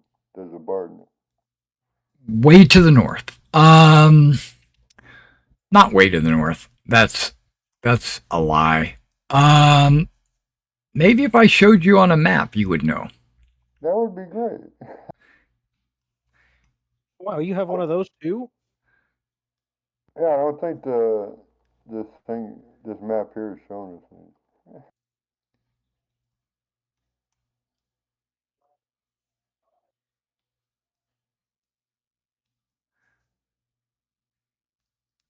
I think we left the Coliseum way back when.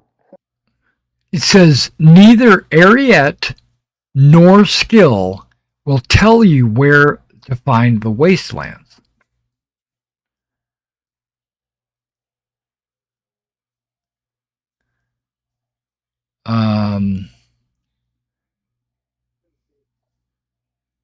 If you remember, Sir Sinwall was talking about the wastelands during the first feast.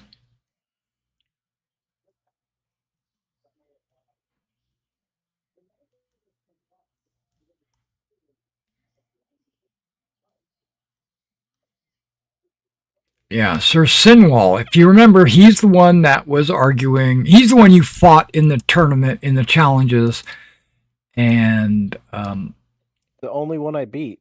yeah, the one you beat. He is Or no. The only one I beat was the Ariete guy. Tor. I lost to Sinwald. Yeah, Sinwald is he was the one about the banishment, but he knows about the wasteland or why it's the way it is or something like that. He thinks it's a curse because of the banishment. Point is, how many of those styles do we have left? I forgot to write it down. How many what? The styles that we got from Nimue. Oh, The healing style. I don't know. I forgot too. I didn't write it down. I have 0, so I don't know what to tell you. Well, she did give us extra, but I forgot. I guess we don't have it since I didn't write it down. Yeah, Nimue wouldn't have given you a healing salve. She would have used one on you, possibly. No, she gave us extra. No. I guess we're saving her life. Yeah, she didn't pay you. What? She didn't pay you with anything. No. All right, no problem. I ain't gonna worry about it. Okay, let's. I think it was an herb that did something or other. Yeah, you should have that healing herb from the tree. That's what it was. Yeah, the tree. But I don't remember how many you have. Yeah, like I said, I don't have any, so I don't know. Okay, we won't worry about it.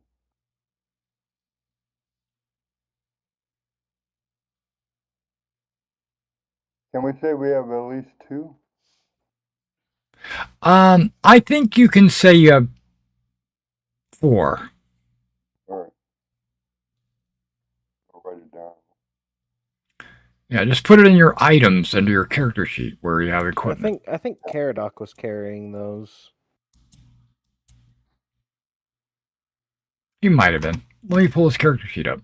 I still have it.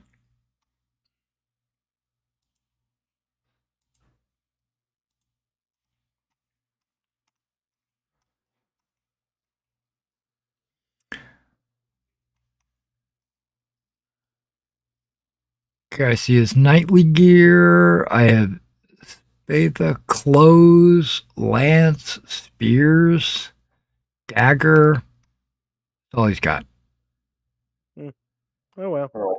I wrote down 4. Yeah, sounds good. 4 sounds good.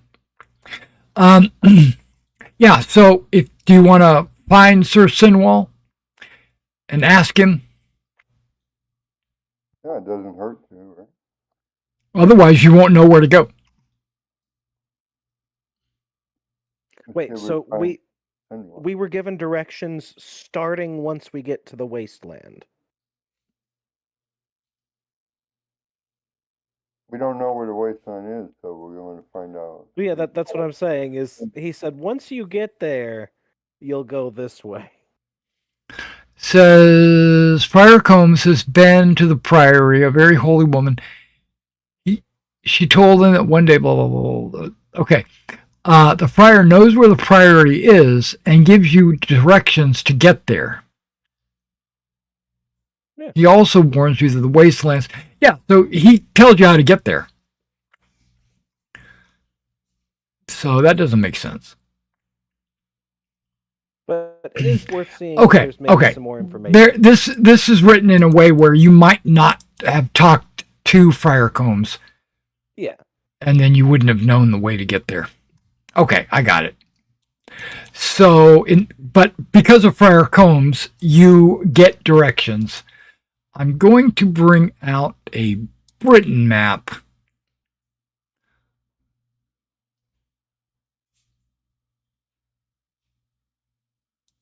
And we have a bard to tell our story, so we get reputation.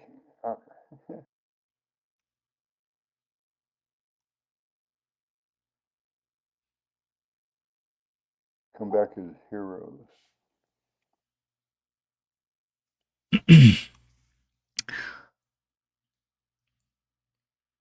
Okay, so I'm going to drag you onto this map, even though it doesn't show the wastelands. Okay, so we've got if you head north, no longer there, that's for sure. Give a coin to the Witcher. Yeah, if you head north, music's playing.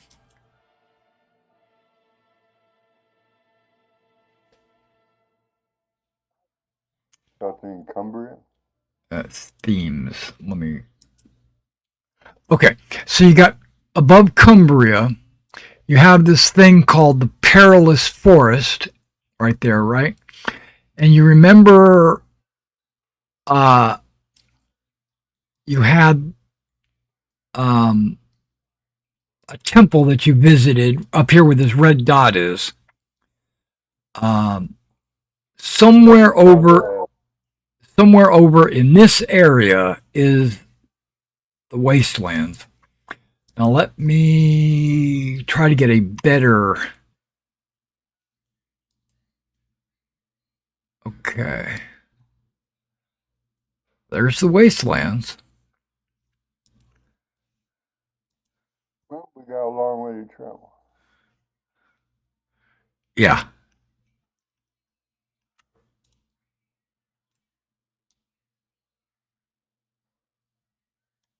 A load of supplies that we need food. Okay, this map is actually called the Wastelands. And you can see there's the Perilous Forest. And then further north is Appleby. And where you had traveled down that road, thinking that there was dragons. You were up there in the mountains where you froze to death. There was the giant, what do they call those things? Standing stones up there. If you remember after you got released from captivity. Yeah, we fought that creature. The Barghast. Yeah, you fought the Barghast up there. Exactly. That whole area up there is called the Wastelands. So we know it well then. Well, you've been through there. I'm not going to say you know it well, but yeah, you have been there before. And just to the north of that is Gore and Lothian and all that. So,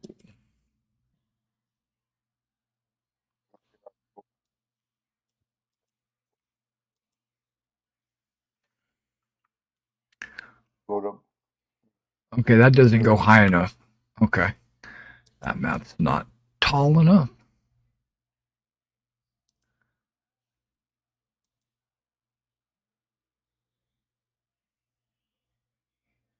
Yeah, this one will work. I was thinking maybe we should, Glennis, we should purchase donkey to carry the load. Don't we have a pack horse? You each have a pack horse, Oh, you yeah. each have a riding horse, and you each have a war horse. The squire also has a riding horse. You use the pack horse for support. Yeah, carry all your gear and your supply, your tent and stuff like that. Yeah, so the priory is up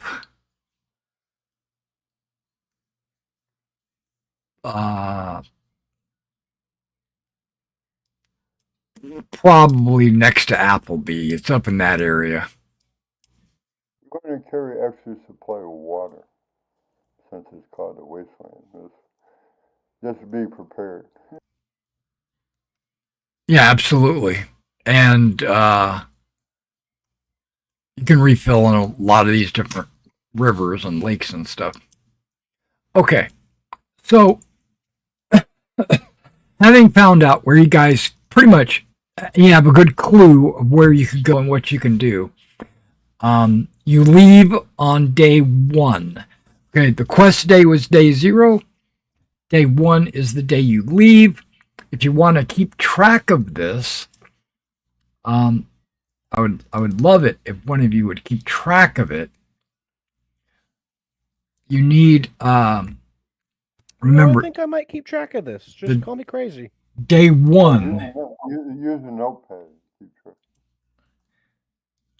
He's got a character. He's got a character sheet. All right. So we're past King Arthur's court. We're into part 2.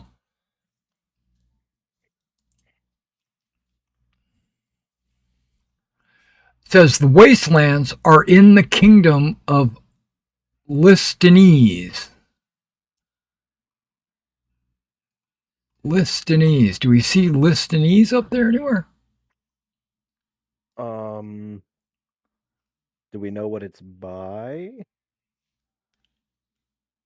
I just told you where I thought it was. It was next to Appleby, but that says Malahat.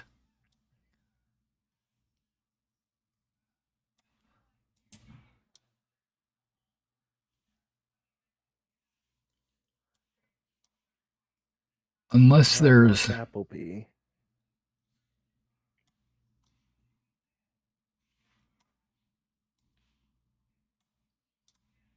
Appleby is right there. Or better yet, right there. Okay.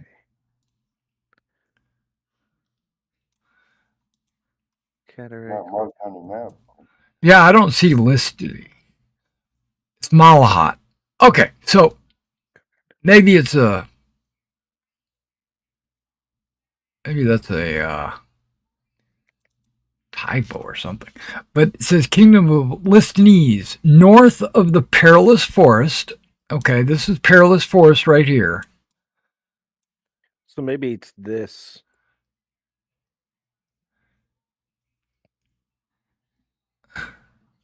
Maybe it's this area here. Yeah, that looks wastelandy. Yeah, that does look wastelandy. Doesn't even get a name. Doesn't even get a name. I have another map that I drew from a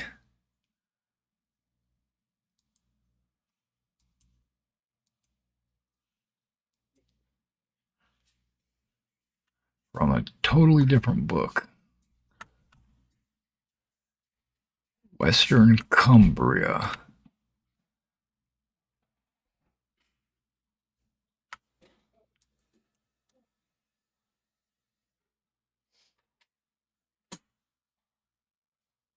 Okay, City of Legions. Go north of that.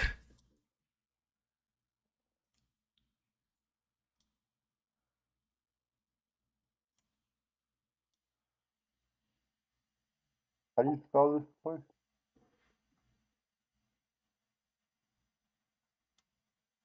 There's Appleby.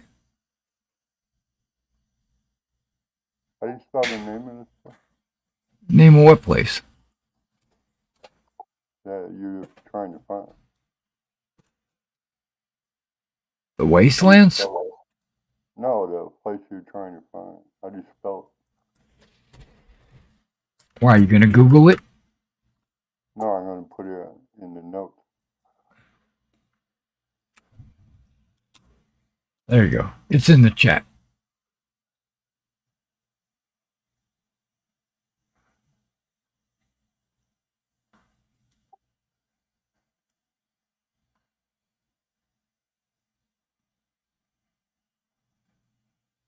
Yeah, I don't see.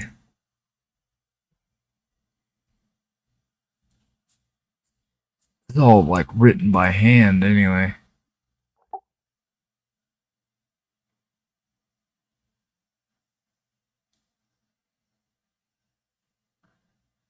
There's Carduel, so it should be between there and Carduel. Either way, it's no big deal because this is done kind of theater of the mind. You don't really need a map. It's not a requirement.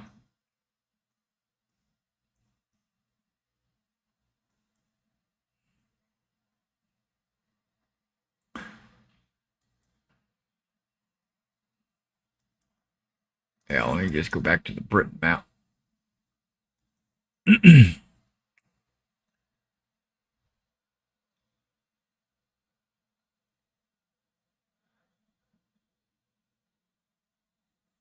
If I zoomed in to that river, what's it called? The Loon River? Okay, that sounds right. Okay, so either way, it says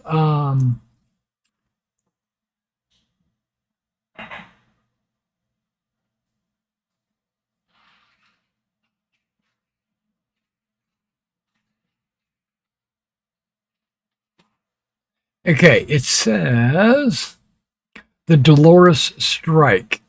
The wounding of King Pelham with the Spear of Longinus by Sir Balin in 514. They are a terrible place, blasted with infertile, home to many dark creatures, both fiendish and fairy. As there are several ways to reach the wastelands, the specifics are not important. The most direct route, however, the way the friar's directions are, they wind your way from Carleon towards the great city of Glevum, then north through the kingdoms of Galvo and Cameliard, before taking the road from Carlhas Castle. That's, if I remember right, that's King Leodegrace's castle, to the city of Eberacum.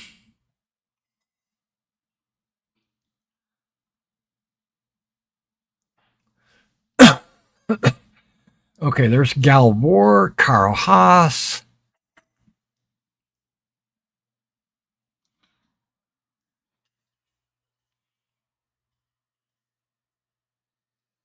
I'm pinging Uberacum. Eberacum, yep, right there. From there, you can ride on through the Duchy of Cabernet,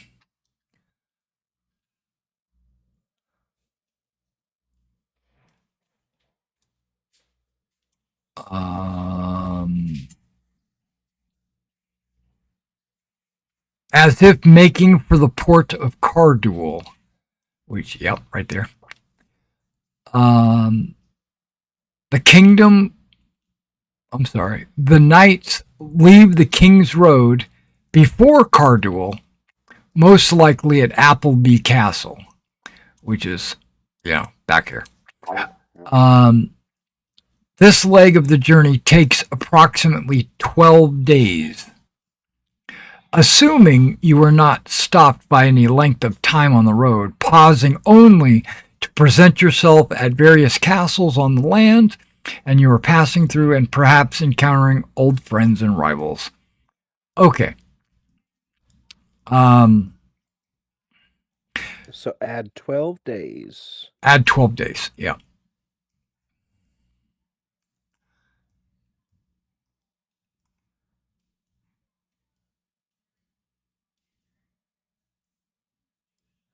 Sometime during your journey, you cross paths with Sir Tor and Sir Sagramore. You fought them in the challenges. I think you beat one and the other one beat you. They are questing together in friendly competition. But they're not questing with you. But they're up in this area, is what I'm saying. They're questing in this area.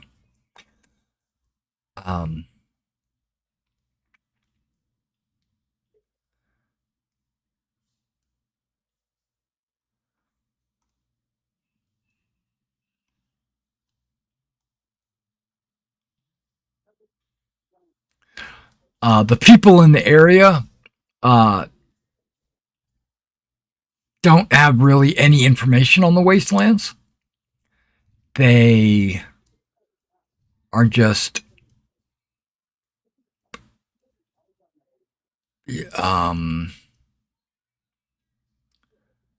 it's a shunned place. They don't really talk about it much.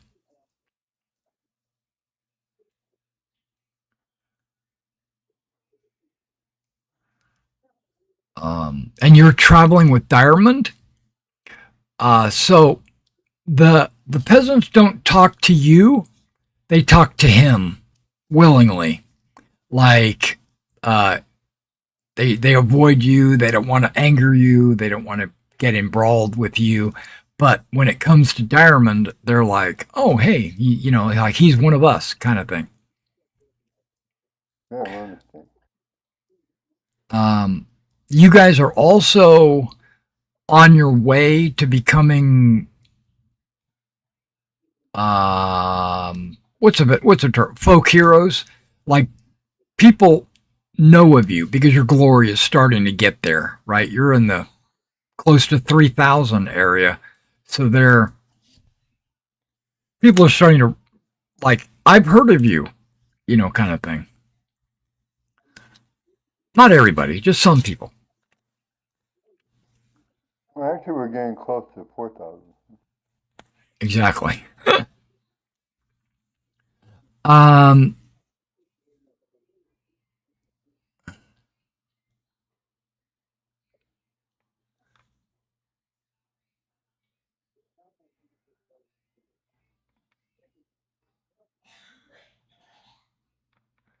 Okay, the peasants speak of the wastelands in hushed tones.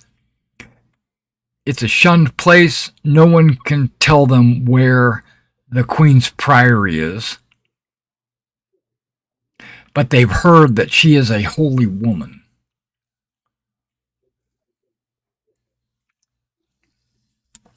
And it says a few miles west of Appleby Castle. Okay, so it's west of Appleby. Beyond the Loon River, the wasteland begins. Yeah, exactly.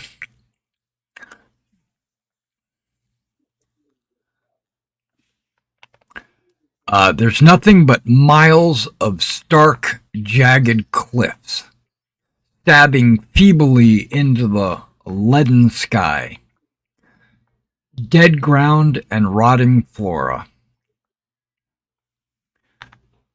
Where Streams do flow. The water is brackish, seemingly unable to soak the ground. Dust and fog hang thickly in the air, heavy with the smell of rotting plants. The scent of decay is palpable. Any knight who makes an awareness roll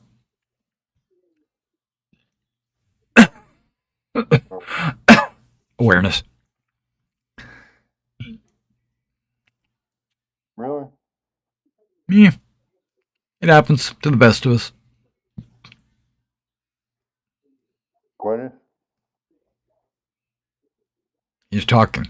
Sorry, what? Awareness roll? Oh, my bad. He's playing another game on his other computer. I am not. I don't have another computer. Okay, he succeeds. You notice that the stench is like that of the Grey Knight. You ride deeper into the wastelands. There is an awful feeling in the area. Basically, it's you like you're riding into death. There's an unnatural bareness. The desolate stillness and the profound emptiness of a kingdom gone to ruin. You have Friar Combs' directions. You quickly find they are of no use. The landmarks noted cannot be found, and riding in the direction indicated turns up nothing. The actual location of the Queens of the Wastelands Priory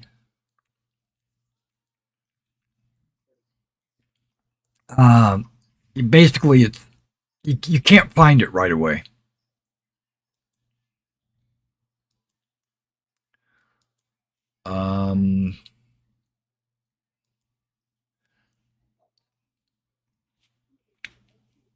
Arrival. So, okay. Searching the area, it should be 14 days later. Don't add 14, just add 2. Right? Gotcha. After the first day of riding in the wastelands, as night is about to fall, you spy what looks to be an abbey made of dark stone. At the same time, a violent storm rolls in, with crashing thunder and crackling lightning, quickly unleashing a torrential downpour. Since the abbey is the only logical shelter, you should head for it.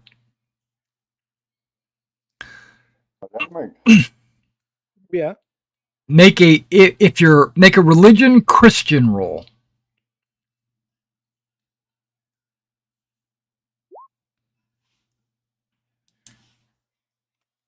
That's a success.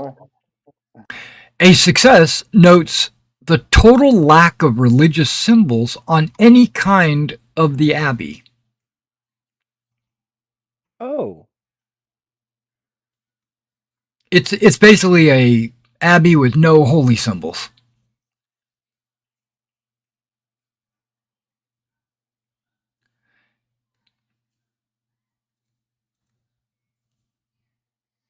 Now, I'm going to treat this, what I'm about to say, as a heads up or it's something I haven't really offered in the past. But I'm gonna offer it now. It says players who request a spiritual test may roll it.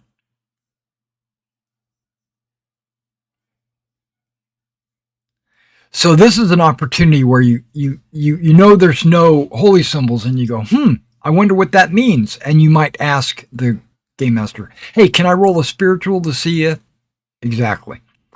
So just because, yeah, there is opportunities throughout the entire game that you can just ask, hey, can I make this kind of a roll? You can do things like that.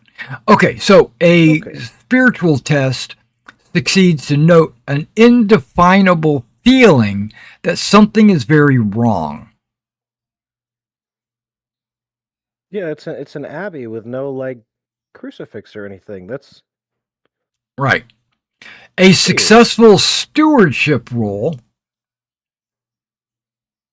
You both can roll this. I succeed. Hey, you got a crit. Crits. Got a check by stewardship. A successful stewardship roll tells you the stone of the abbey is remarkably unweathered, as well as being of no sort they have ever seen before. We have no choice but to get shelter from the storm. Right. It's a dark stone. It's basically made out of some kind of dark. It's not like gray. It's more like black. Even as you dismount at the gate of the abbey opens and a cowled, black-robed figure greets you. Good night. Please enter and be welcome. And he kind of waves you in. Tis a vile evening to be abroad in the fell land. And he removes his cowl, revealing a sleek man in his 20s with a black beard, green eyes, and a toothy smile. I am Brother Tannen. Here, let me show your squires where the stables are. Well met.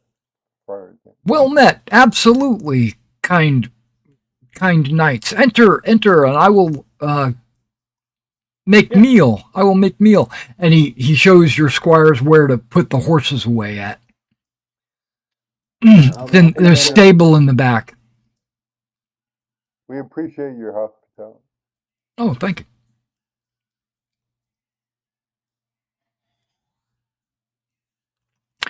All right. Now you need to make, each of your squires need to make a squire skill roll. They are witnessing something and you are not present.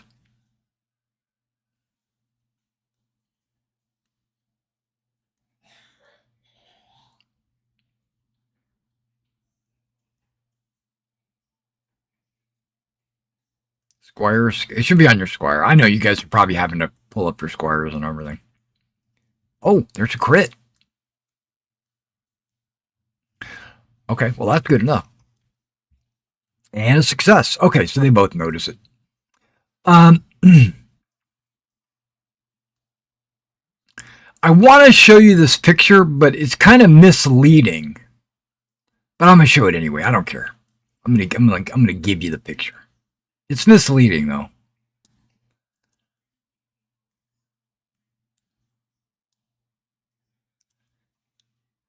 Oh. I don't know why it's got this panther in the clouds, but it's just cool art. But yeah, that's what the abbey looks like. There's the cowl, black. It's a black abbey, and you can see that there is a place where the crosses would have been. They're not there. Let's just hope we're not in the den of vampires. Well, that's true. I mean, just one guy, and he doesn't seem to have pointy teeth. He seems to be a young prior, whatever. So he shows you where the stables. Okay. While the squires see to the horses, Brother Tammin leads you into the dining hall of the abbey. Oh, have a seat, have a seat. Let me go gather some cups from the cabinet. Okay, while he's doing that, you guys can make a religion Christian.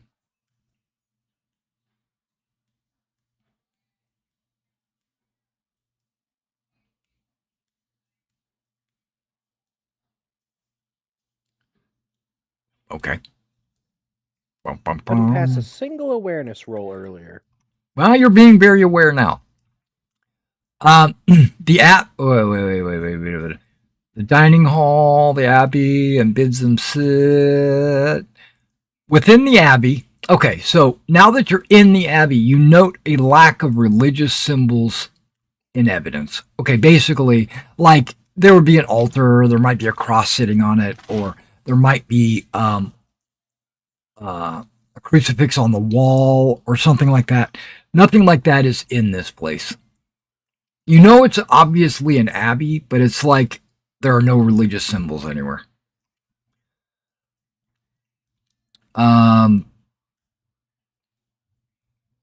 He gets a set of simple cups from the cabinet along with a stone jar. He pours wine for each of you and a cup for himself.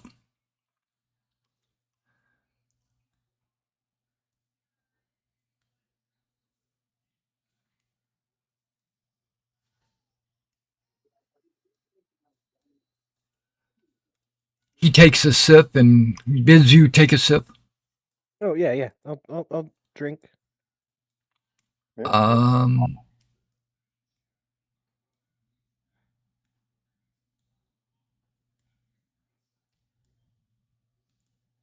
you find the wine to be excellent. Surprisingly so, considering the source. It tastes better than any wine you tasted back home. Yeah, Magic Abbey checks out. So, are you saying that out loud? No. Are you saying anything about the wine, or are you just drinking? This is Yeah, great. it's excellent. Oh yeah. This wine, it used to be made here in the abbey. There's only a small supply left. It's most excellent, and it's warming on such a cold, damp night. Indeed. Why is it no longer made here? Well, the land is barren. Nothing grows here anymore. Oh, it wasn't barren at one time? It was, yeah, not too long ago either. Just a few years ago. After the wine, Brother Tammin brings forth some meager food, bread and cheese only. No meat or fruit. I'm sorry, the scant provisions. Well, as you So said, what, the land is barren. So what he's. caused the land to be barren? What happened? I'm the. Well, there was um the Dolores strike.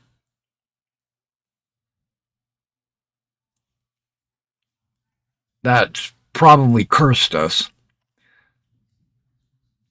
What? The land was cursed.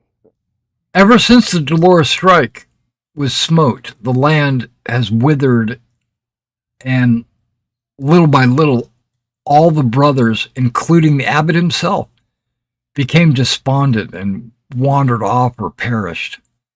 I alone remain.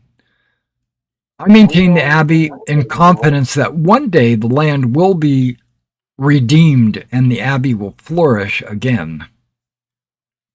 Do we know anything about this Dolores strike? Yes. Let me bring it up again. Hang on.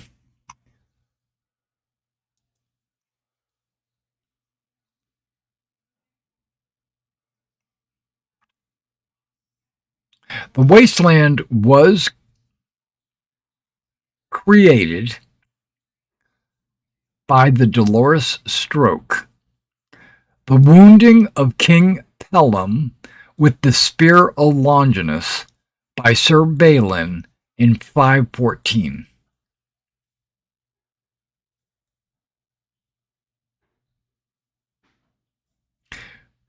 Basically, there was Sir Balin. He struck the King Pellam in this area and used a spear of Longinus. And when that happened, the land just immediately started to wither and die. So this curse was caused by a spear. Yeah. Oh, We think. We've spear. That's some spear. Yeah. Yeah. Yeah, I'm the last of my order. How do you survive on it? Barely. I'm trying to ration the food and everything. Because I consider you don't get many deaths. No, you're right. He kind of giggles. Well, then you have done much by sharing this with us, especially the wine.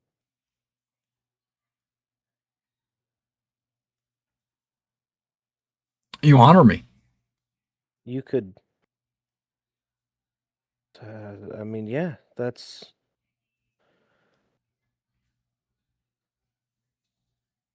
Huh. Might have extra food on our pack horse. Maybe we could help you out with your situation.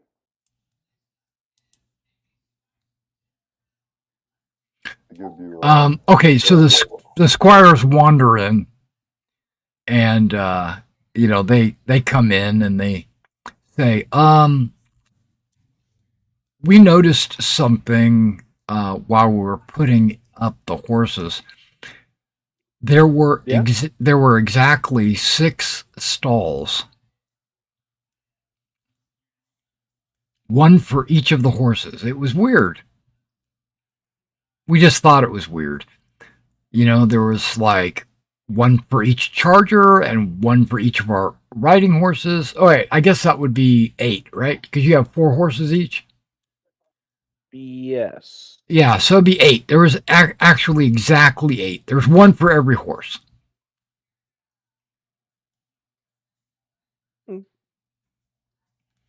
A place this size likely doesn't need that many horses to be put up. Oh, we don't get a lot of horses through here. Luckily, I had the stable back there for you. Because you don't want your horses, catching the cold. Of course not. One day the land will be redeemed and will flourish again. With we're on a quest. You're on a quest. Yeah, we're looking for a priory. You know it. A priory.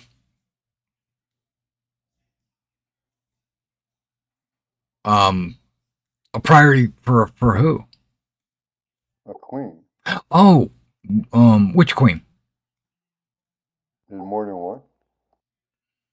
Yeah, there's a queen of every kingdom, or a lot of the kingdoms have queens. Of the wasteland. Oh, Queen of the Waste. Oh yeah, I know where that is. I can give you directions to that. Is that here by any chance? No, she's pretty close though. I would say probably no more than a day's ride. Oh, okay, good. We were given directions by a friend, but couldn't find any of his landmarks. I imagine he hasn't been here since. Yeah, the wastes became the wastes. The roads might have changed, and because the ground has kind of like become a bog and not really dry and flourishing anymore. Which is weird. Usually when it goes from flourishing to dead, it's because it dries up. It sounds like you just need to, Yeah, but this is you England. just need a lucky drought. Yes. Yeah. Exactly. We need sunlight again and all that. And this, yeah, it's become moist.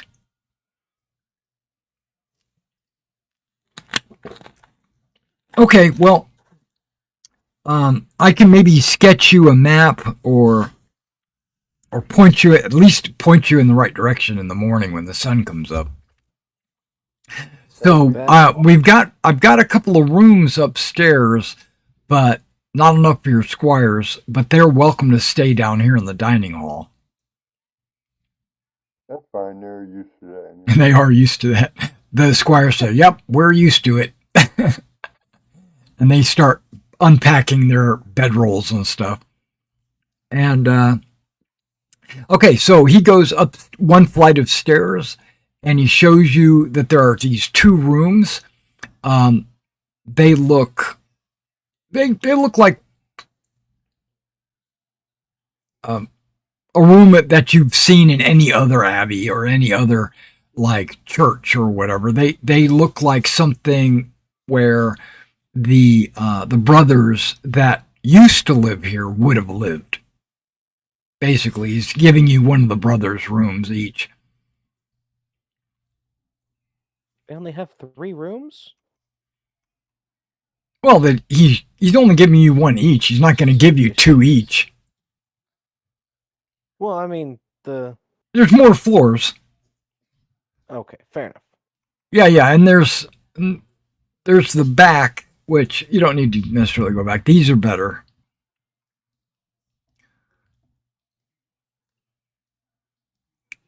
I guess we're staying the night.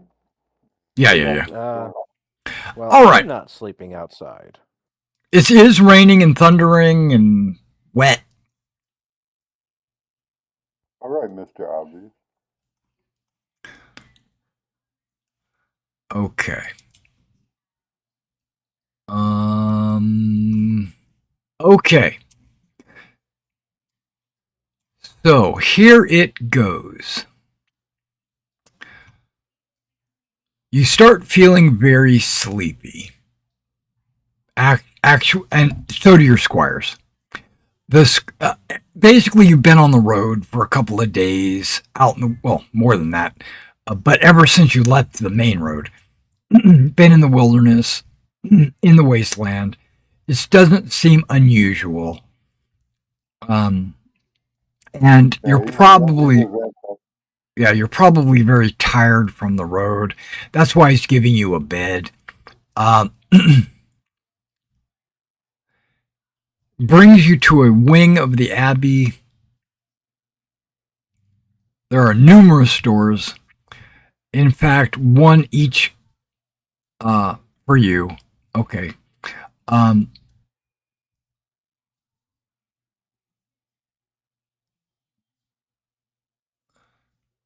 Hope he's not a werewolf.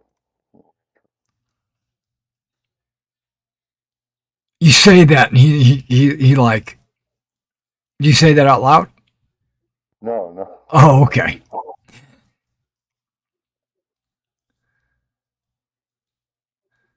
Bed down for the night. Okay. So after about 20 minutes or so of feeling very comfortable on your bed, not in your armor, you don't sleep in your armor. You feel like the wine is like you haven't had wine in a few days. You've been drinking mostly water and, maybe a little wine. Maybe you have been drinking wine. But this wine just seems to be very powerful.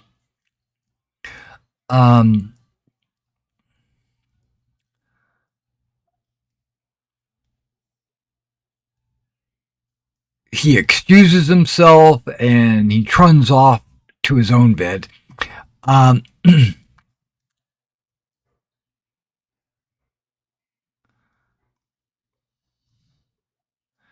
so, Squire, you can hear your squires snoring downstairs or whatever. They're getting ready, they're falling asleep. Um,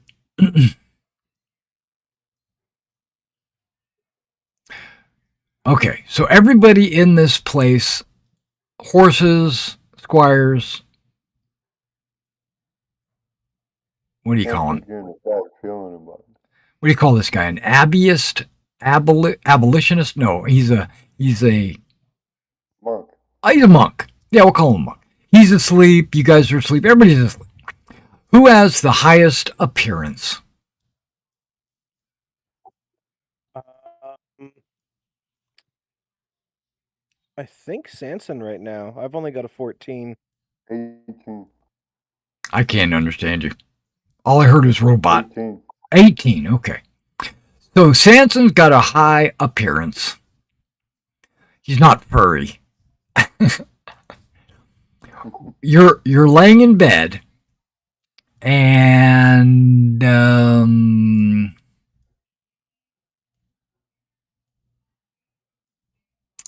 a very comely woman. When I say comely, I mean appearance 20, pretty high, impossibly high, right? Enters your room. Half, with only a nightgown on. Well, am I dreaming? Exactly. You think you're dreaming, or you're like, oh, third kid. No, I'm kidding.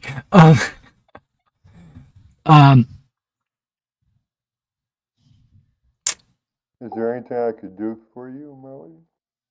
She comes up to your bed and says,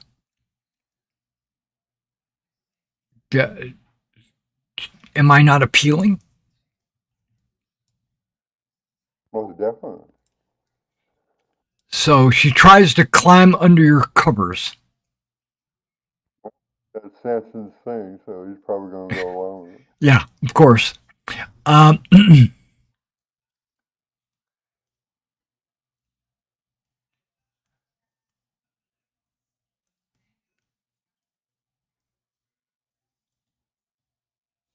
I knew I'd get him in trouble now. Okay, it seems like a dream, and so you're like, I have these dreams every night. It's one of those kind of things. It's just a beautiful woman. She comes to your bedchamber, and she, you have a little snog, and then she gets up and leaves, and you fall back to sleep.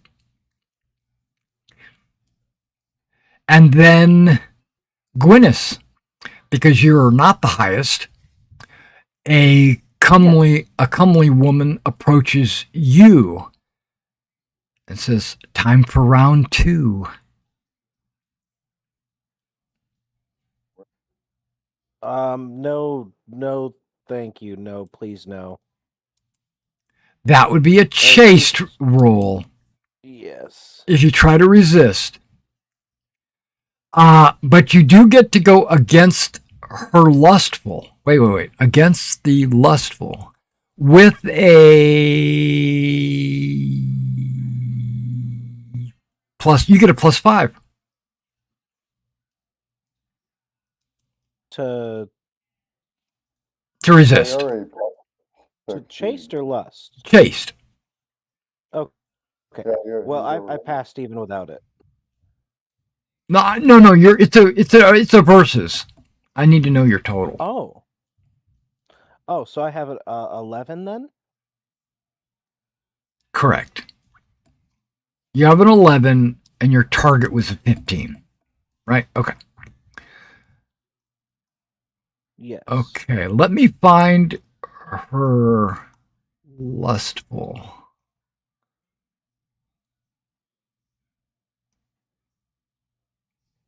But a +5 would go to his threshold, not his rolls, right? Oh, look at that. Oh. Okay. Let me see what the result is. An opposed trait test roll of the victim's chaste, that's you, if you're trying to resist, against the lustful with a +5. Wait, I get a -5, so I would have actually fumbled.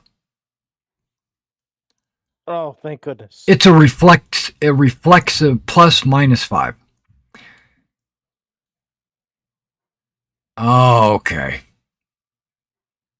I'm just curious. What would have happened if I crit and you didn't?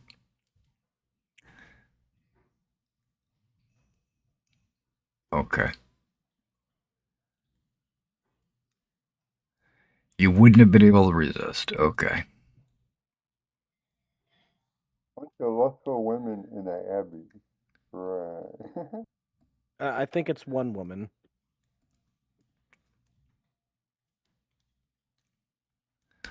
It is one woman.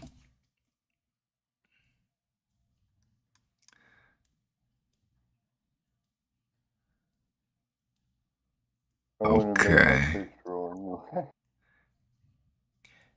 Right, you're not. You're like, I'm all for this. I got the real high lust.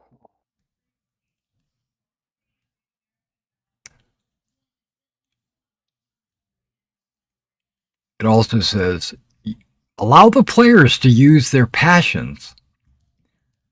Yeah. Because remember, it's the end of the day. You might as well. I thought about it. Oh, good. Okay.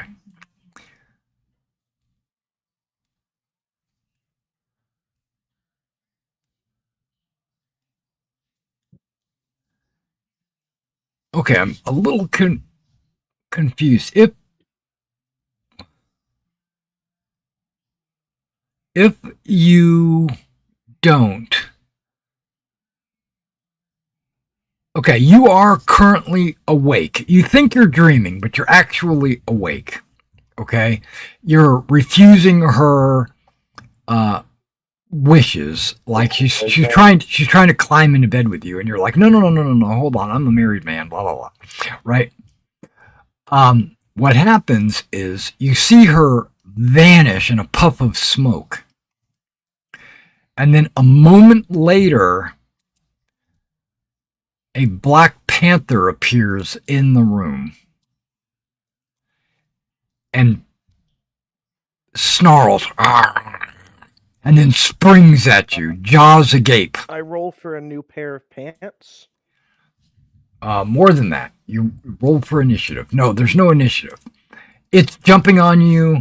You don't get any. All you can do is dodge. So you can roll. What can you roll? Grapple? Try to grapple? No, it's not really a grapple. I'm not grappling a panther. I'm trying to. That is what the panther wants. Trying to open this. Let me close it completely and open that again. I've heard of cougars, but this is ridiculous.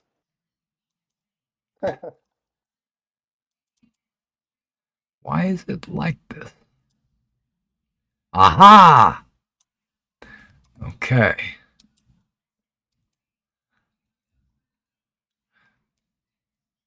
You can dodge or you can zigzag.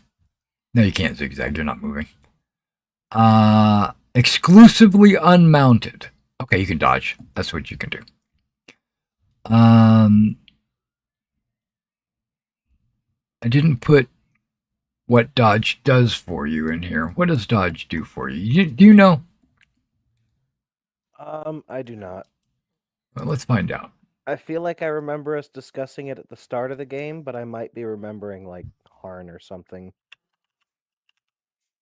I would think that would keep our sword next to it. Oh yeah, your sword and shield and everything are sitting right there next to the bed.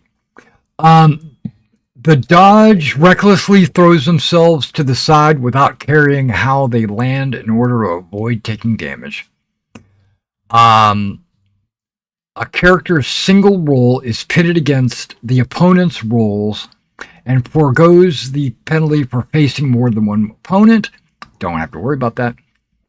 You can use dodge at any distance, including melee. It's your movement rate versus my action. So what's your movement rate? 16? My movement rate is 21. Oh, goodness. Okay, so that's the roll you're shooting for. And I'm attacking you.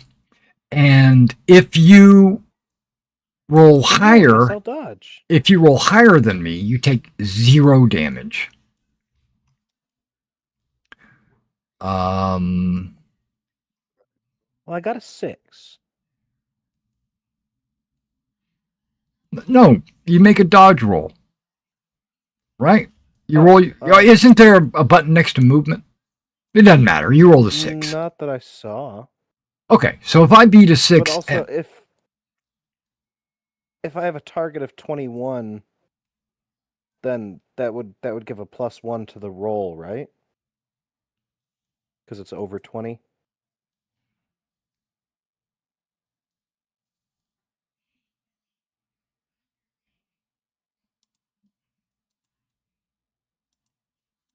it does give you a +1. That is correct. So I have a 7. Haha, lucky 7. Okay, I rolled a 4. I failed. So you did not take any damage. Can I try to snatch up my sword and shield? That can be an action. Both or just one? Just one. Sword it is. Yeah, and your sword has a damage resistance like a shield. Yeah, 3 AC when I parry. Is what I wrote. So 3 armor. Yeah. Armoring up.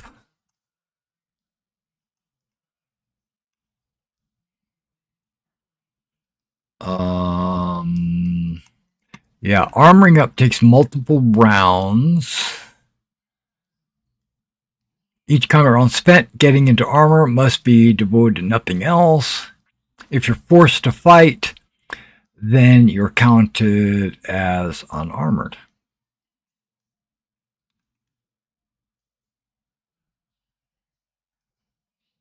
I mean, you can continue to dodge if you want, but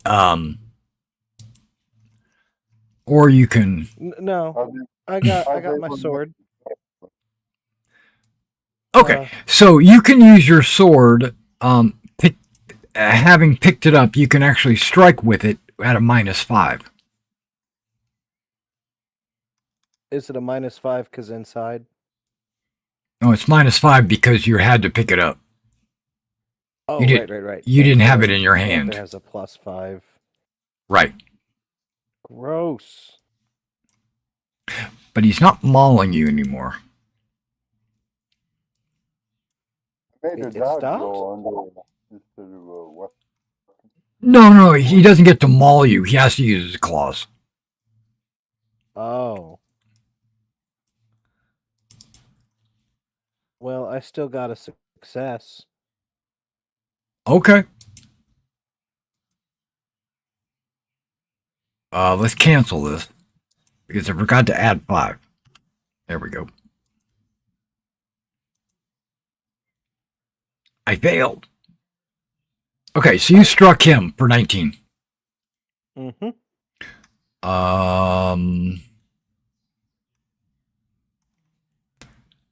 That's actually bigger than his knockdown.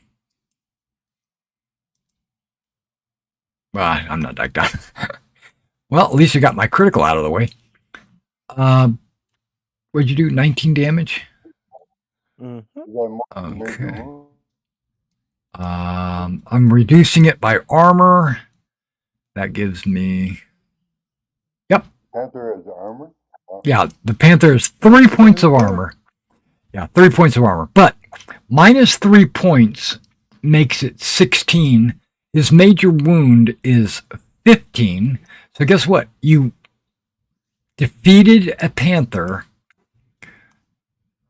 with one blow. I don't Yes. think it's a real panther. Right, it's not. You get... It disappears in a puff of smoke. And you get 100 glory.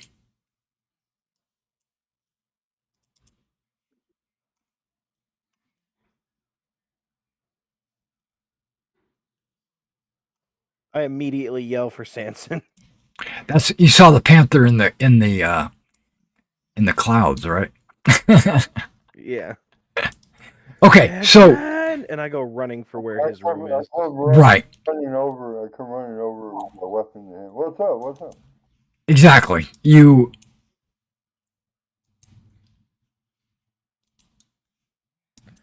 There. that was you. A foul temptress tried to climb into bed with me, and when I refused her, she turned into a panther.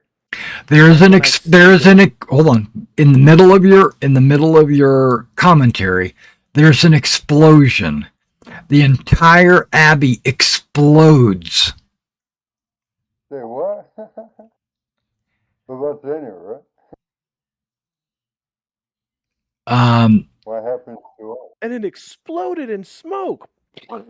A moment later, Yeah, the like abbey that. explodes around the knights. You are knocked off your feet, but are not hurt. When you look up into the rain, the abbey is gone. Horses, equipment, and squires are all there.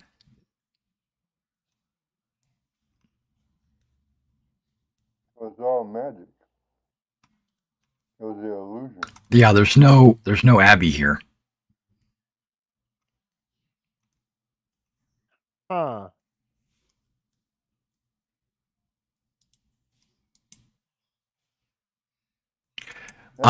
There was going to be, there was after that first round of combat, there was going to be some awareness tests to see if you can run in there and help him. But there was no need. He struck him down with one blow. We drank wine. We weren't getting wet. So. Well, you are now. It's like midnight, and you guys are. It's still raining. So it was like an alternate reality. It was kind of like an alternate. Yeah, it's magic. So if the abbey's not real,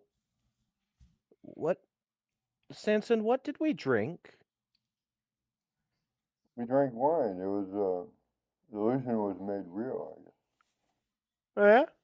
Yeah, we drank wine. Wine from where? Magic can be very... Yeah, magic liquid wine.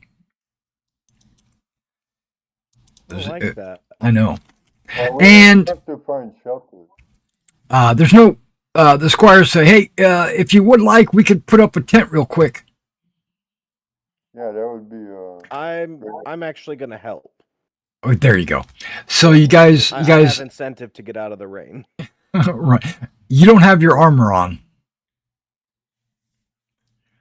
Which makes it easier for you to put this tent up. So yeah, you get the tent put up, the squires make a fire.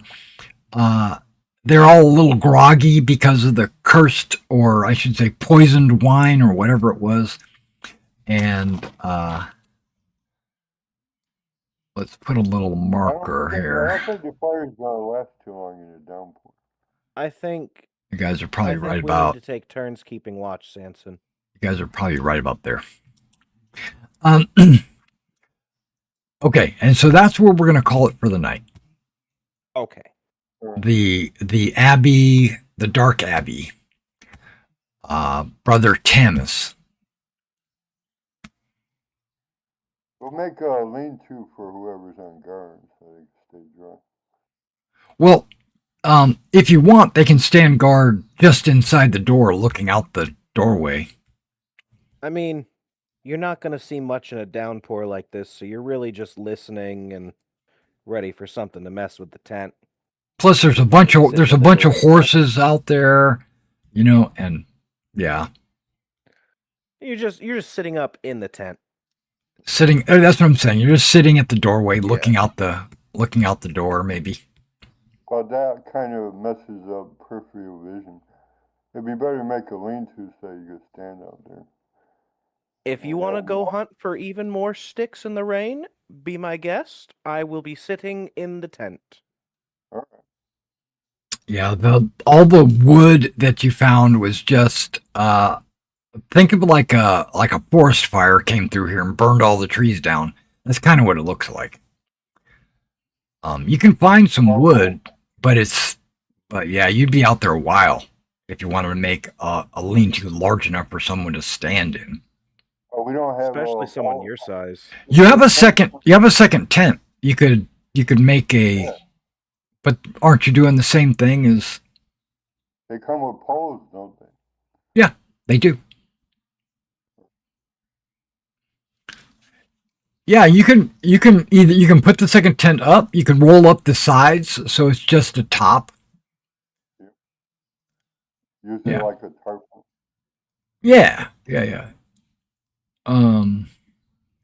I have a picture actually. I think I have it under players, handouts. I don't think I made it visible for you guys yet, so let's do that. Nightly tent. That's what it looks like. You each have one of those. It's large enough for you and all your squires if you wanted, and then the second one can be used as you could roll up the sides if you wanted, so they can or you can roll up the sides of your own. It doesn't matter. Basically, you're going to be okay. But being on guard, that's really the squire's job. But if you want to help them out, like take shifts. Plus, and there's a bard with you. And he's like, "Oh, I didn't even notice." Dangerous area. I want to be ready in case something happens. Okay, you can sleep in your armor. You just do not recover at the end of the week or something like. Just when it's my turn on watch, I'll have my helmet on and my sword and shield nearby. Oh, okay, there we go. Just I don't want someone to wake me up as something's happening. I want a knight ready. Sure, if we follow this guy's directions.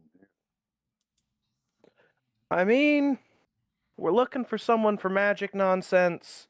We ran into some magic nonsense. We may as well stay on the trail.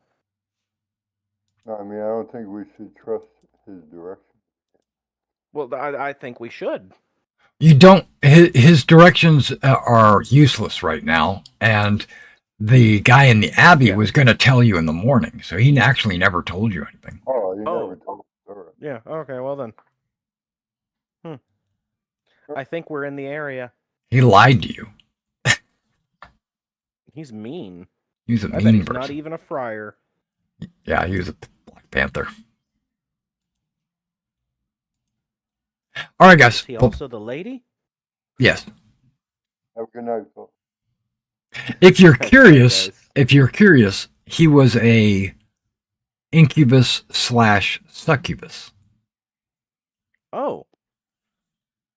Naughty Sanson. Yeah, Sanson doesn't know this yet, but he's actually going to get a minus to his con. Oh my. Yeah. I should probably look that up. Okay. Well, I'll have to tell him next. See you next time. All right. I'll check you out next time. You guys take care. Bye. Bye.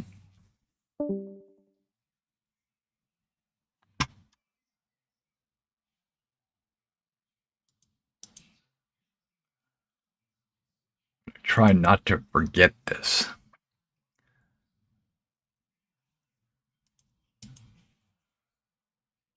Called the Midnight Seduction. There it is.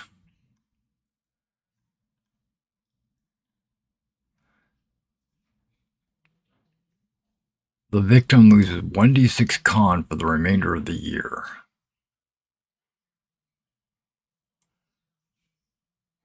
Okay. We'll have to remember that. Remember to tell them that. All right, guys, thanks for coming out and watching. If you enjoyed this, be sure to hit the like and subscribe. Also, I only have 2 players right now that are active in the game. So if you're interested in joining us, we basically have 2 openings. So feel free to contact me and we'll make a character and get you thrown in to the campaign as well. All right, I will catch everybody next time.